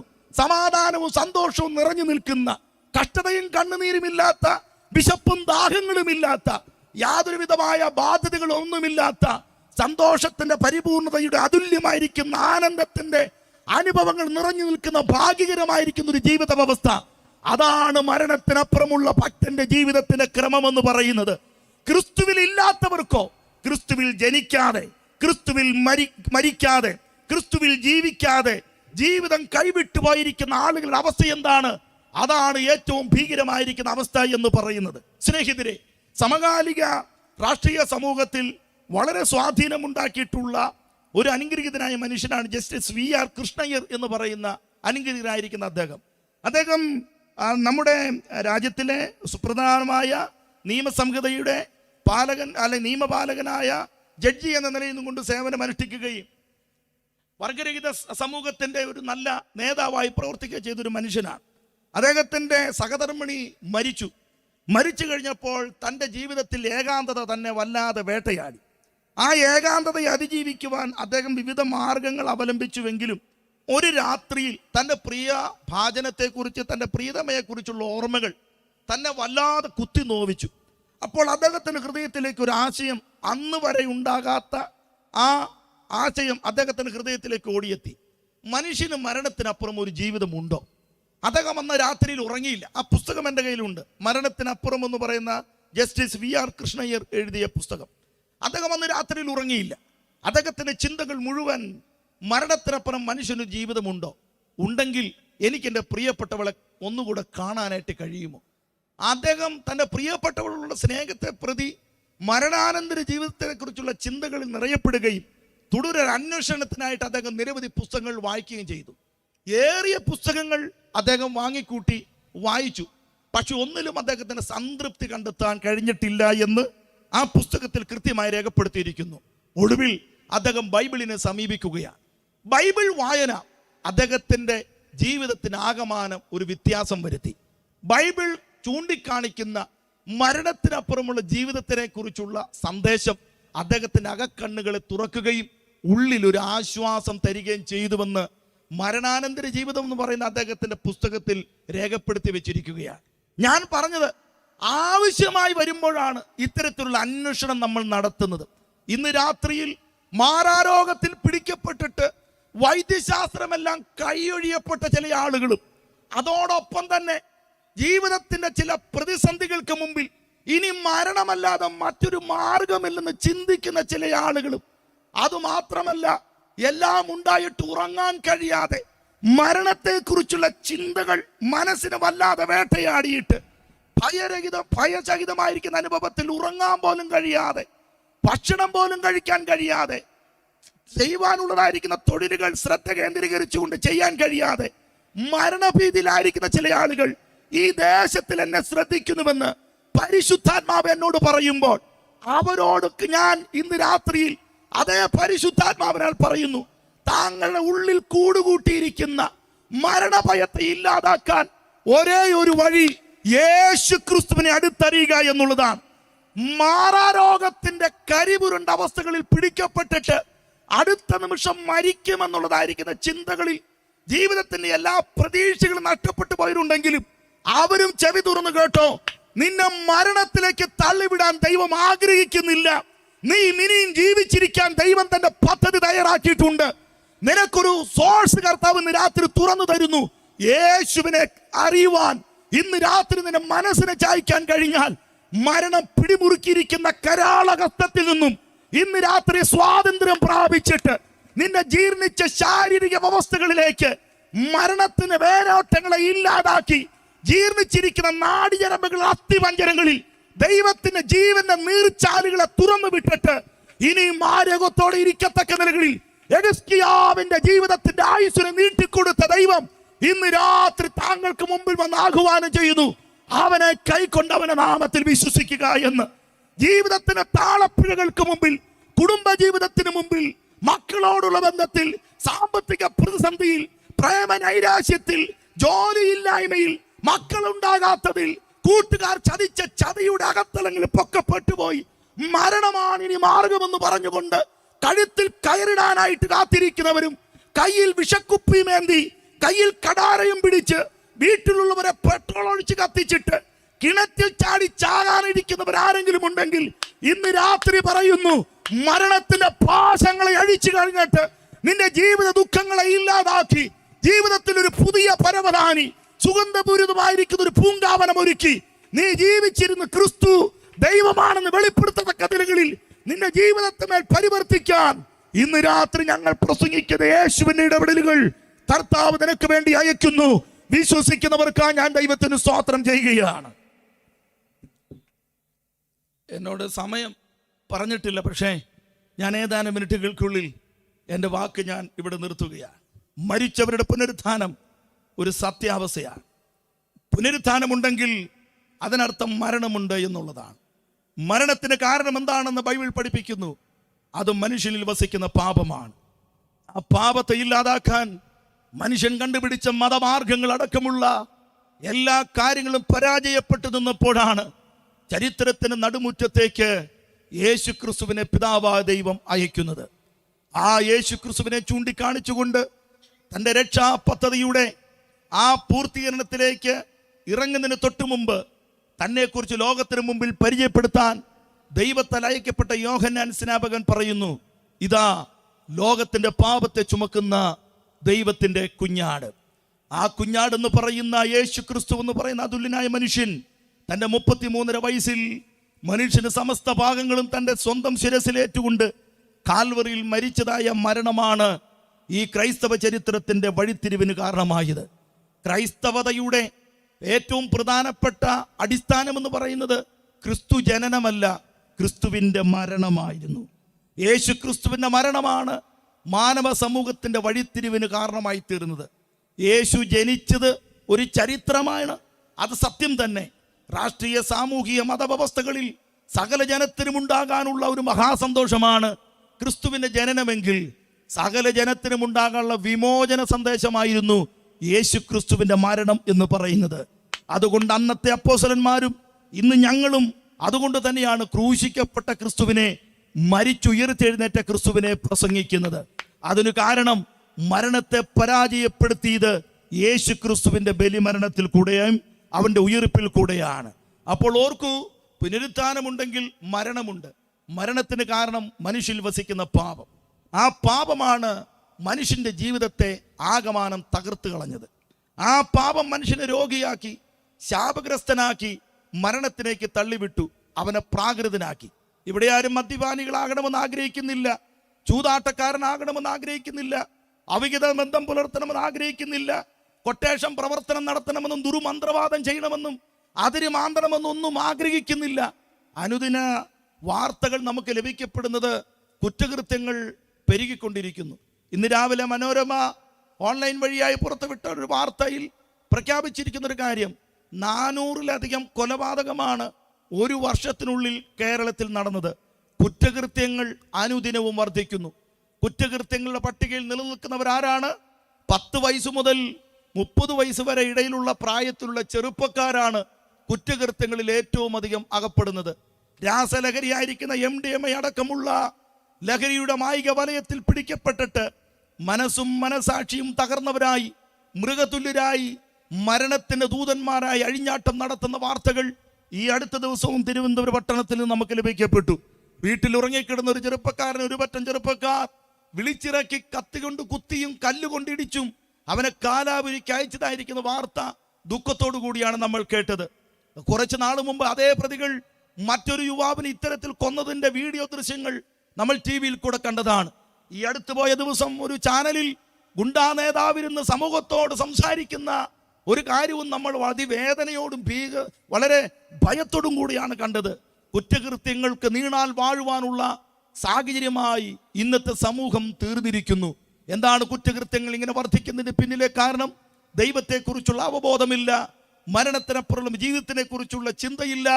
മനുഷ്യന്റെ ജീവിതത്തിന്റെ ക്രമങ്ങൾ മുഴുവൻ തകർന്നടിയുന്നു, കുടുംബജീവിതങ്ങൾ തകരുന്നു. നാളെയുടെ തലമുറകളായി, നട്ടെല്ലുകളായി, സമൂഹത്തിന്റെ കാവലാളുകളായി, ആ അടിസ്ഥാന കല്ലുകളായി തീരേണ്ട നമ്മുടെ സമൂഹത്തിലെ കുഞ്ഞുങ്ങളെല്ലാം വഴിയാധാരമാകുന്നു. കേരളം ഒരു ഭ്രാന്താലയവും ഒരു പ്രേതാലയവുമായി തീർന്നുകൊണ്ടിരിക്കുകയാണ്. ഇവിടെ ഇത്തരത്തിലുള്ള ഈ ചോദ്യത്തിന് മുമ്പിൽ ഇവിടുത്തെ സാംസ്കാരിക രാഷ്ട്രീയ മതമേലാളന്മാർ ഉത്തരം തരേണ്ടതായിട്ടുണ്ട്. നിങ്ങൾ നിങ്ങളുടെ പ്രസ്ഥാനത്തെ നിലനിർത്തുവാൻ, അരാജകത്വം അഴിച്ചുവിടുവാനുള്ളതായിരിക്കുന്ന കൂട്ടുകെട്ടുകൾ നടത്തി അതിനുള്ള സാഹചര്യം ഒരുക്കി ഈ സമൂഹത്തെ നശിപ്പിക്കേണ്ടതിന് മൗന അനുവാദങ്ങൾ കൊടുക്കുമ്പോൾ ഞങ്ങൾക്ക് മൗനമായിരിക്കാൻ കഴിയുകയില്ല. അതിന് കാരണം ഒരു കാലഘട്ടത്തിൽ ഞങ്ങളും ഞങ്ങളുടെ കുടുംബങ്ങളും അനുഭവിച്ച നരകവേദന അത്രയ്ക്കും ഭീകരമായിരുന്നു. ആ അനുഭവത്തിൽ ഞങ്ങൾക്ക് വിമോചനം തന്നത് യേശു ക്രിസ്തുവിന്റെ സ്നേഹമാകൊണ്ട് ഞങ്ങൾ വിളിച്ചു പറയുന്നു, യേശുവിനല്ലാതെ ഈ സമൂഹത്തെ മാറ്റിയെടുക്കാൻ കഴിയുകയില്ല. യേശുവിനല്ലാതെ സമൂഹത്തിന്റെ തകർച്ചകളെ പരിഹരിക്കാൻ കഴിയുകയില്ല. വ്യക്തികളുടെ ജീവിതത്തിന് പരിവർത്തനം നടത്താൻ കഴിയുകയില്ല. കുടുംബ ബന്ധങ്ങളെ ഊട്ടിയുറപ്പിക്കാൻ കഴിയില്ല. സ്വാതന്ത്ര്യം, സമത്വം, സാഹോദര്യം എന്ന് പറയുന്ന മഹത്തായിരിക്കുന്ന ആ മാനവികതയുടെ മൂല്യതകൾ നിലനിർത്താൻ കഴിയുകയില്ല. അതുകൊണ്ട് ഇന്ന് രാത്രി ഞങ്ങൾ സ്നേഹപുരസ്സരം വിളിച്ചു പറയുന്നു, യേശു ക്രിസ്തുവിനെ സ്വീകരിക്കുക.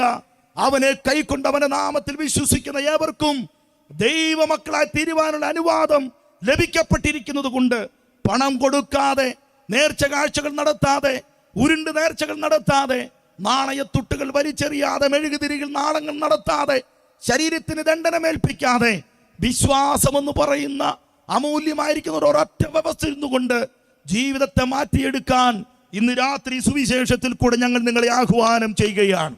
അതുകൊണ്ട് ഓർക്കുക, ഈ ജീവനോടിരിക്കുമ്പോൾ ചെയ്തു കൂട്ടുന്ന പരാക്രമങ്ങൾക്ക് നാളെയുടെ ദിവസങ്ങളിൽ മറുപടി കൊടുക്കേണ്ടതായിട്ട് വരും. അന്ന് പരാജയപ്പെട്ട് മുഖം കുനിച്ച് നിത്യദുഃഖത്തിലേക്ക് പോകാതിരിക്കാൻ യേശു ക്രിസ്തുവിനെ സ്വന്തം രക്ഷിതാവും കർത്താവുമായി സ്വീകരിക്കുക. പറയാനേറെ ആശയങ്ങളുണ്ട്.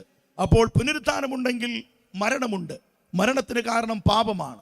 പാപത്തെ ഇല്ലാതാക്കാനായിരുന്നു യേശു ക്രിസ്തു ഭൂമിയിലേക്ക് വന്നത്. ബൈബിൾ പറയുന്നു, യേശു ക്രിസ്തു പാപികളെ രക്ഷിപ്പാൻ ഭൂമിയിൽ വന്നു എന്നുള്ളത് സത്യമാണ്. അടുത്തത് പറയുന്നു, ഈ പാപത്തിനും മരണത്തിനും ചുക്കാൻ പിടിക്കുന്നത് മറ്റൊരു ശക്തിയാണ്. ദൈവത്തിന് ഘടകവിരുദ്ധമായി നിൽക്കുന്ന, ഈ ലോകത്തെ ഉഴുതുമറിക്കുന്ന, ഈ ഇരുട്ടിന്റെ അധിപതിയായിരിക്കുന്ന സാത്താൻ. ഈ ആധുനിക ലോകത്തിൽ സാത്താൻ, ദൈവം, പിശാച്, നരകം, സ്വർഗം എന്നുള്ള കാര്യത്തെക്കുറിച്ചൊക്കെ പറയുമ്പോൾ പല ആളുകൾ ഇങ്ങനെ ഊറിച്ചിരിക്കുന്നത് ഞങ്ങൾ കണ്ടിട്ടുണ്ട്. പക്ഷെ ഓർക്കുക, ഇന്ന് ചിരിച്ചാൽ നാളെ നിങ്ങൾ ദുഃഖിക്കേണ്ടതായിട്ട് വരും. ഇന്ന് ഞങ്ങളിത് പ്രസംഗിക്കുന്നതുകൊണ്ട് ദുഃഖിക്കേണ്ടി വന്നാൽ ഞങ്ങൾ നാളെ നിത്യ സന്തോഷത്തിലേക്ക് മാറ്റപ്പെടുമെന്നുള്ളതാണ് മറ്റൊരു പ്രത്യേകത. അതുകൊണ്ട് ഇന്ന് നിങ്ങൾക്ക് വരാൻ പോകുന്ന അനുഭവത്തെ ഓർത്തുകൊണ്ട് ദുഃഖത്തോടെ പറയുന്നു, നിങ്ങൾ ചിരിക്കാതെ ഇന്ന് രാത്രി സ്വന്തം ജീവിതത്തെക്കുറിച്ചൊന്ന് തിരിച്ചറിയുവാൻ നിങ്ങൾ പരിശ്രമിക്കണമെന്നും കൂടെ ഈ വേദിയിൽ കൂടെ ഞാൻ നിങ്ങൾക്ക് മുമ്പിൽ ആവശ്യപ്പെടുകയാണ്. അപ്പോൾ ഓർക്കുക, മരിച്ചവരുടെ പുനരുത്ഥാനം ഒരു യാഥാർത്ഥ്യമാണ്. അത് പുനർജീവനല്ല, അത് പുനരുത്ഥാനമാണ്. എന്നാൽ പുനരുത്ഥാനം ചെയ്യാൻ ഒരു ജീവിതക്രമത്തിലേക്ക് കടക്കണമെന്ന് ബൈബിൾ നമ്മളെ പഠിപ്പിക്കുന്നു. അതിന് വീണ്ടും ജനനം, അത് സത്യത്തിൽ പുനർജന്മം എന്ന് പറയുന്ന ആ മുൻ ആശയത്തോട് ചേർന്ന് നിൽക്കുന്നത് അല്ലെങ്കിൽ പോലും മറ്റൊരു പരിവർത്തനത്തിന്റെ അനുഭവത്തെക്കുറിച്ച് കാണിക്കുന്നതാണ് വീണ്ടും ജനനം എന്ന് പറയുന്നത്. എങ്ങനെ നമുക്ക് പുനരുത്ഥാനത്തിൽ പങ്കാളിയായി തീരാൻ കഴിയും? മരണത്തിനപ്പുറമുള്ള ജീവിതം നമുക്ക് നേടിയെടുക്കാൻ കഴിയും. മരണാനന്തര ജീവിതത്തെക്കുറിച്ച് അന്ധമായി വിശ്വസിച്ച 3 ചെറുപ്പക്കാർ, അത് ഡോക്ടർമാരാണ്, ഇവിടെ നിന്നും മറ്റൊരു സംസ്ഥാനത്തേക്ക് പോയി അവിടെ ഹോട്ടലിൽ റൂം എടുത്ത് ആത്മഹത്യ ചെയ്ത ഒരു വാർത്ത 1 മാസം മുമ്പാണ് നമ്മൾ കേട്ടത്. നിരന്തരം അവർ ഗൂഗിളിൽ കൂടെ നടത്തിയ പരിശോധനയ്ക്ക് അടിസ്ഥാനത്തിൽ അവർ കണ്ടെത്തി മരണത്തിനപ്പുറം ഒരു ജീവിതമുണ്ട്. അതിലേക്ക് പോകാൻ വേണ്ടി തൻ്റെ കാമുകിയെയും കാമുകിയുടെ കൂട്ടുകാരിയും കൂട്ടിക്കൊണ്ട് വീട് വിട്ടിറങ്ങിയ ചെറുപ്പക്കാരൻ 3 പേരും ആത്മഹത്യയുടെ വഴിയിൽ കൂടെ മരണത്തെ പുൽകിയ വാർത്ത. ആധുനിക ലോകത്തിൽ, പരിഷ്കൃത സമൂഹത്തിൽ, വിദ്യാസമ്പന്നരായിരിക്കുന്ന ആളുകൾക്കിടയിൽ ഇത്തരത്തിലുള്ള മിഥ്യാധാരണകൾ വെച്ചു പുലർത്തി ജീവിതം നശിപ്പിക്കുമ്പോൾ ഞങ്ങൾക്ക് അഭിമാനത്തോടെ പറയാൻ കഴിയും, മറ്റൊന്നിലും പ്രശംസിക്കാനായിട്ട് ഞങ്ങൾക്കില്ലെങ്കിലും ക്രിസ്തുവിൽ കൂടെയുള്ള മരണാനന്തര ജീവിതം ഞങ്ങൾ സ്വീകരിച്ചിട്ടുണ്ട്. അതിലേക്ക് ഞങ്ങൾ ഒരിക്കൽ കൂടി സ്വാഗതം ചെയ്യുകയാണ്. അപ്പോൾ ഈ പുനരുത്ഥാനത്തിന്റെ അനുഭവത്തിലേക്ക് പ്രവേശിക്കാനുള്ള ആദ്യത്തെ നടപടിയെക്കുറിച്ച് വിശുദ്ധ ബൈബിൾ നമുക്ക് മുമ്പിൽ വിഭാവനം ചെയ്യുന്നു. അത് മറ്റൊന്നുമല്ല, വീണ്ടും ജനനം എന്നുള്ളതാണ്. ആ വീണ്ടും ജനനത്തെ എങ്ങനെയാണ് യേശു ക്രിസ്തു അവതരിപ്പിക്കുന്നത് എന്ന് ഞാൻ ഒറ്റ വാക്കിൽ പറഞ്ഞ് എൻ്റെ വാക്ക് ഞാനിവിടെ നിർത്തുകയാണ്. ആമേൻ, ആമേൻ. ഞാൻ നിന്നോട് പറയുന്നു, വെള്ളത്താലും ആത്മാവിനാലും നീ ജനിച്ചില്ല എങ്കിൽ ദൈവരാജ്യത്തിൽ കടപ്പാൻ കഴിയുകയില്ല, നിത്യതയിൽ കടപ്പാൻ കഴിയുകയില്ല, പുനരുത്ഥാനത്തിൽ പങ്കാളിത്തം വഹിക്കാൻ കഴിയുകയില്ല. യേശു ക്രിസ്തു പുനരുത്ഥാനത്തിൽ പങ്കാളിത്തം വഹിക്കാൻ മനുഷ്യരോട് ആവശ്യപ്പെടുമ്പോൾ അതിൻ്റെ ആദ്യ നടപടിയായിട്ട് അവതരിപ്പിക്കുന്ന ആശയമാണ് വീണ്ടും ജനനം എന്ന് പറയുന്നത്. പാപത്തെക്കുറിച്ചുള്ള ബോധവും പാപത്തിൽ നിന്നുണ്ടായിരിക്കുന്ന വിമോചനവുമാണ് അതേപ്രതി നമുക്ക് മനസ്സിലാക്കാൻ കഴിയുന്നത്. ഇപ്പോഴുള്ള ജീവിത വ്യവസ്ഥകളിൽ നിന്നുകൊണ്ട് ഒരിക്കലും ഈ ക്രിസ്തു വിഭാവനം ചെയ്തിട്ടുള്ള പുനരുത്ഥാന പ്രക്രിയയിൽ മനുഷ്യന് പങ്കാളിത്തം വഹിക്കാൻ കഴിയില്ല. പുനരുത്ഥാന പ്രക്രിയയിൽ പങ്കാളിത്തം വഹിക്കാൻ യേശു ക്രിസ്തുവിനെ ഹൃദയത്തിൽ സ്വീകരിക്കണം. പക്ഷേ എല്ലാ ദൈവങ്ങളെയും കുടിയിരുത്തിയിരിക്കുന്നത് പോലെ കൂട്ടത്തിൽ കുടിയിരുത്തുക എന്നുള്ളൊരു ആശയത്തിലല്ല യേശു ഇത് അവതരിപ്പിക്കുന്നത്. യേശുവിനെ ഏകരക്ഷകനും ഏകകർത്താവും ഏക ദൈവവുമായിട്ട് അംഗീകരിക്കണമെന്ന് വിശുദ്ധ ബൈബിൾ കൃത്യമായി നമ്മളെ പഠിപ്പിക്കുന്നു. അനേകരുടെ കൂട്ടത്തിൽ ഒരുവനായിട്ടല്ല, അവനെ മാത്രം ഹൃദയത്തിൽ സ്വീകരിക്കുക. പക്ഷെ യേശു പെട്ടെന്ന് ആരുടെ ഹൃദയത്തിലേക്ക് കടക്കുന്നില്ല, ആരുടെ ജീവിതത്തിലേക്ക് വരുന്നില്ല എന്നുള്ളതാണ് മറ്റൊരു ദുഃഖകരമായ സാഹചര്യം. എന്താണ് അതിന് കാരണം? യേശുവിന് ഒരു മനുഷ്യന്റെ ഹൃദയത്തിലേക്കും ജീവിതത്തിലേക്കും വരാൻ കഴിയാത്ത വിധത്തിൽ തടസ്സമായി നിൽക്കുന്നത് എന്താണ്? തൊട്ടു മുമ്പ് പറഞ്ഞത് പാപം തന്നെ, ജന്മപാപം. എല്ലാ മനുഷ്യരും പാപത്താലാണ് ജനിക്കപ്പെട്ടത്. നീതിമാന്മാരാരുമില്ല, ഒരുത്തൻ പോലുമില്ല. എല്ലാവരും പാപത്തിൽ പിടിക്കപ്പെട്ടിരിക്കുന്നു.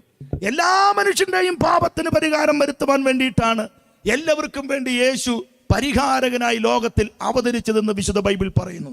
സ്നേഹിതരെ, പ്രിയപ്പെട്ടവരെ, ബൈബിൾ തരുന്ന രക്ഷാപദ്ധതിയുടെ മരണാനന്തര ജീവിതത്തിനെ കുറിച്ചുള്ള വിശദീകരണങ്ങൾ 1 മണിക്കൂറോ 3 ദിവസത്തെ യോഗം കൊണ്ടോ ഒന്നും ഇവിടെ ആർക്കും പറഞ്ഞു തീർക്കാനായിട്ട് കഴിയുകയില്ല.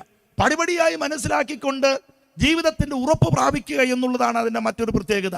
അതിനു വേണ്ടിയിട്ട് ഞങ്ങൾ ദൈവത്തിന്റെ പരിശുദ്ധാത്മാവിനാൽ വിധേയപ്പെട്ട് നടത്തുന്ന പ്രസ്ഥാനങ്ങളാണ് ചർച്ചപുകോട് പോലുള്ള ഈഴക്കോണം ചർച്ചപുകോട് പോലുള്ളതായിരിക്കുന്ന പ്രാർത്ഥനാലയങ്ങൾ. അവിടെ എല്ലാ വെള്ളിയാഴ്ചയും പ്രാർത്ഥനയുണ്ട്, അവിടെ ഞായറാഴ്ച ആരാധനയുണ്ട്.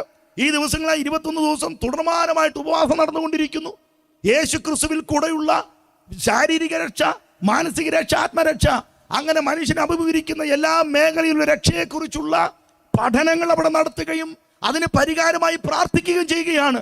അങ്ങനെ വന്ന് വിടുതൽ പ്രാപിക്കുന്ന ആളുകൾ ധാരാളം ഇതിന് ചുറ്റുവട്ടത്തുണ്ട്. ആ കൂട്ടത്തിൽ പങ്കാളിയാകാൻ വേണ്ടിയിട്ടുള്ള ഒരു മുന്നറിയിപ്പും ആഹ്വാനവുമായിട്ടാണ് ഞങ്ങൾ ഈ സമ്മേളനം ഇവിടെ ക്രമീകരിച്ചിട്ടുള്ളത്. അതുകൊണ്ട് ഇതാകുന്നു സുപ്രസാദകാലം, ഇതാകുന്നു രക്ഷാ ദിവസം. ഈ ദിവസത്തെ തള്ളിക്കളഞ്ഞിട്ട് നാളെ പുനരുത്ഥാനത്തിൽ പങ്കാളിയാകാതെ നിത്യദുഃഖത്തിലേക്ക് പോകാതിരിക്കേണ്ടതിന് ഇന്ന് രാത്രി ഞങ്ങൾ പറയുന്നു, യേശുവിങ്കിലേക്ക് നിങ്ങൾ വരിക, മാനസാന്തരപ്പെടുക, സുവിശേഷത്തിൽ വിശ്വസിക്കുക, യേശുവിനെ സ്വന്തം രക്ഷിതാവും കർത്താവുമായി ഹൃദയത്തിൽ സ്വീകരിക്കുക, അവിടുത്തെ മക്കളെന്ന അവകാശത്തിലേക്ക് വരിക, മരണത്തിനപ്പുറമുള്ള ജീവിതത്തെക്കുറിച്ച് ഉറപ്പ് പ്രാപിക്കുക, ആ ധൈര്യം നേടേണ്ടതിനായി പരിശുദ്ധാത്മാവിനെ നേടിയെടുക്കുക, ആ പ്രത്യാശയിലേക്ക് നടക്കേണ്ടതിനായി യേശുക്രിസ്തു വിഭാവനം ചെയ്ത ഉപദേശ സത്യങ്ങളിൽ വഴി നടക്കുക, കൂട്ടായ്മകളിൽ പങ്കെടുക്കുക, ദൈവകൃപയിൽ ആശ്രയിക്കുക.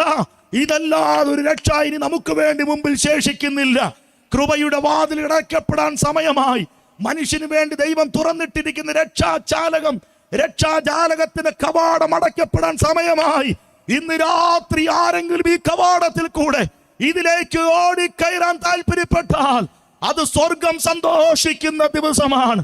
യേശുക്രിസ്തു ഭൂമിയിൽ വന്നത് പാപികളെ രക്ഷിപ്പാൻ വേണ്ടി മാത്രമല്ല, മനുഷ്യനെ പിടിച്ചു കെട്ടുന്ന പിശാചിനെ പിടിച്ചു കെട്ടാനും കൂടെ വന്നിട്ടുള്ളത് കൊണ്ട് ഈ വാതിലിലേക്ക് വരാതെ മദ്യത്തിലേക്കും മയക്കുമരുന്നിലേക്ക് വഴിതിരിച്ചു വിടുന്ന ഇരുട്ടിന്റെ വ്യാപാരത്തിന് മേൽ ഇന്ന് രാത്രി ഞങ്ങൾ വിജയത്തിന്റെ മുദ്രാവാക്യം പ്രഖ്യാപിച്ചുകൊണ്ട് ഞങ്ങൾ ഉറക്കെ പറയുന്നു, യേശുക്രിസ്തു മനുഷ്യ വിമോചകൻ. യേശുവിനെ നിങ്ങൾ അറിയുക, മരണത്തിനപ്പുറമുള്ള ജീവിതത്തിലേക്ക് പ്രവേശിക്കുക. വായിച്ച വാക്യത്തിന്റെ ശരിയായ വിശദീകരണം തരാൻ എനിക്ക് കഴിഞ്ഞിട്ടില്ല.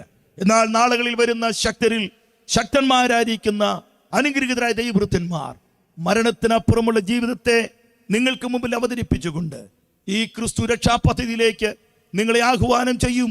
ഈ കൃപയുടെ പെട്ടകത്തിൽ നിങ്ങൾക്ക് പ്രവേശിക്കാനുള്ള അവസരങ്ങൾ ഉണ്ടാക്കുമെന്ന് ഞാൻ കർത്താവിൽ പ്രതീക്ഷിക്കുകയാണ്. പ്രിയപ്പെട്ട എൻ്റെ സമകാലികരായ ശുശ്രൂഷകന്മാരെ, ദൈവസഭയെ, ഈ ഉപരിവിപ്ലവത്തിനൊക്കെ നമ്മൾ തൽക്കാലത്തേക്ക് വിട പറഞ്ഞിട്ട് വിചാര വിപ്ലവങ്ങളും ആന്തരിക വിപ്ലവങ്ങളും ഉണ്ടാകുന്ന നിലകളിൽ എന്ന് പറഞ്ഞാൽ മാനസാന്തരത്തിൻ്റെ ശരിയായ പരിശുദ്ധാത്മാവിൻ്റെ പരിവർത്തനത്തിൻ്റെ അനുഭവത്തിലേക്ക് പോകത്തക്ക നിലകളിൽ സഭയ്ക്കകത്തും സഭയ്ക്ക് പുറത്തും ദൈവവചനങ്ങൾ യാതൊരു മാലിന്യങ്ങളുമില്ലാതെ അതേപടി അവതരിപ്പിച്ചുകൊണ്ട് നശിക്കുന്ന ആത്മാക്കൾക്ക് വേണ്ടി നമുക്ക് അണിനിരക്കാം. നമ്മോട് കൂടെ നിൽക്കുന്ന ദൈവജനത്തിൻ്റെ ആത്മീയ ഉത്തേജനത്തിനായിട്ട് നമുക്ക് പ്രവർത്തിക്കാം. അങ്ങനെ ദൈവരാജ്യത്തിൻ്റെ മുന്നണി പോരാളികളായി തീരാൻ പുനരുത്ഥാന ദിവസത്തിൽ അവനോടൊപ്പം നിത്യതയിൽ നമുക്ക് ഒരുമിച്ച് വസിക്കുവാൻ കർത്താവിൻ്റെ പരിശുദ്ധാത്മാവിനാൽ നമുക്കൊരുക്കപ്പെടാമെന്ന് ആഹ്വാനം ചെയ്തുകൊണ്ട് ഇന്ന് രാത്രിയിൽ ഞാൻ എൻ്റെ വാക്കുകൾക്ക് വിരാമമിടുമ്പോൾ ഒരു ചോദ്യം കൂടെ ദേശത്തോട് ചോദിക്കുന്നു. ഇന്ന് രാത്രി നിന്റെ പ്രാണനെ ദൈവം തിരിച്ചു ചോദിച്ചാൽ നിന്റെ നിത്യത നീ എവിടെ ചിലവഴിക്കും? ഇന്ന് യേശുവിനെ ഹൃദയത്തിൽ സ്വീകരിക്കാൻ കഴിഞ്ഞാൽ മരണത്തിനപ്പുറമുള്ള ജീവിതം അതിൽ കൂടെ നിനക്ക് സൗജന്യമായി ലഭിക്കപ്പെടും. ആ സൗജന്യം രക്ഷ നഷ്ടമാക്കി കളയാതെ ക്രിസ്തുവിൽ കൂടെയുള്ള രക്ഷ കരസ്ഥമാക്കി ആ വരാൻ പോകുന്ന കാലഘട്ടത്തിൽ നിത്യതയുടെ ഒരു നല്ല പൂവായി, ഒരു തീപ്പന്തമായി, കൈവിളക്കായി ദൈവത്തിന് പ്രയോജനപ്പെടുന്ന ഒരു വ്യക്തിയായി നിലനിൽക്കാൻ കർത്താവ് ദേശനിവാസികളെ, പ്രിയപ്പെട്ടവരെ, സമകാലികരായ വിശ്വാസ സമൂഹങ്ങളെ ഒരുക്കിയെടുക്കട്ടെ എന്ന് പ്രാർത്ഥിച്ചുകൊണ്ട് ഈ യോഗത്തിലേക്ക് എന്നെ ക്ഷണിച്ചതിൽ, അവസരം തന്നതിൽ ഹൃദയംഗമായി നന്ദി അറിയിച്ച് എൻ്റെ വാക്കുകൾക്ക് വിരാമം കുറിക്കുന്നു. God bless you. Thank you.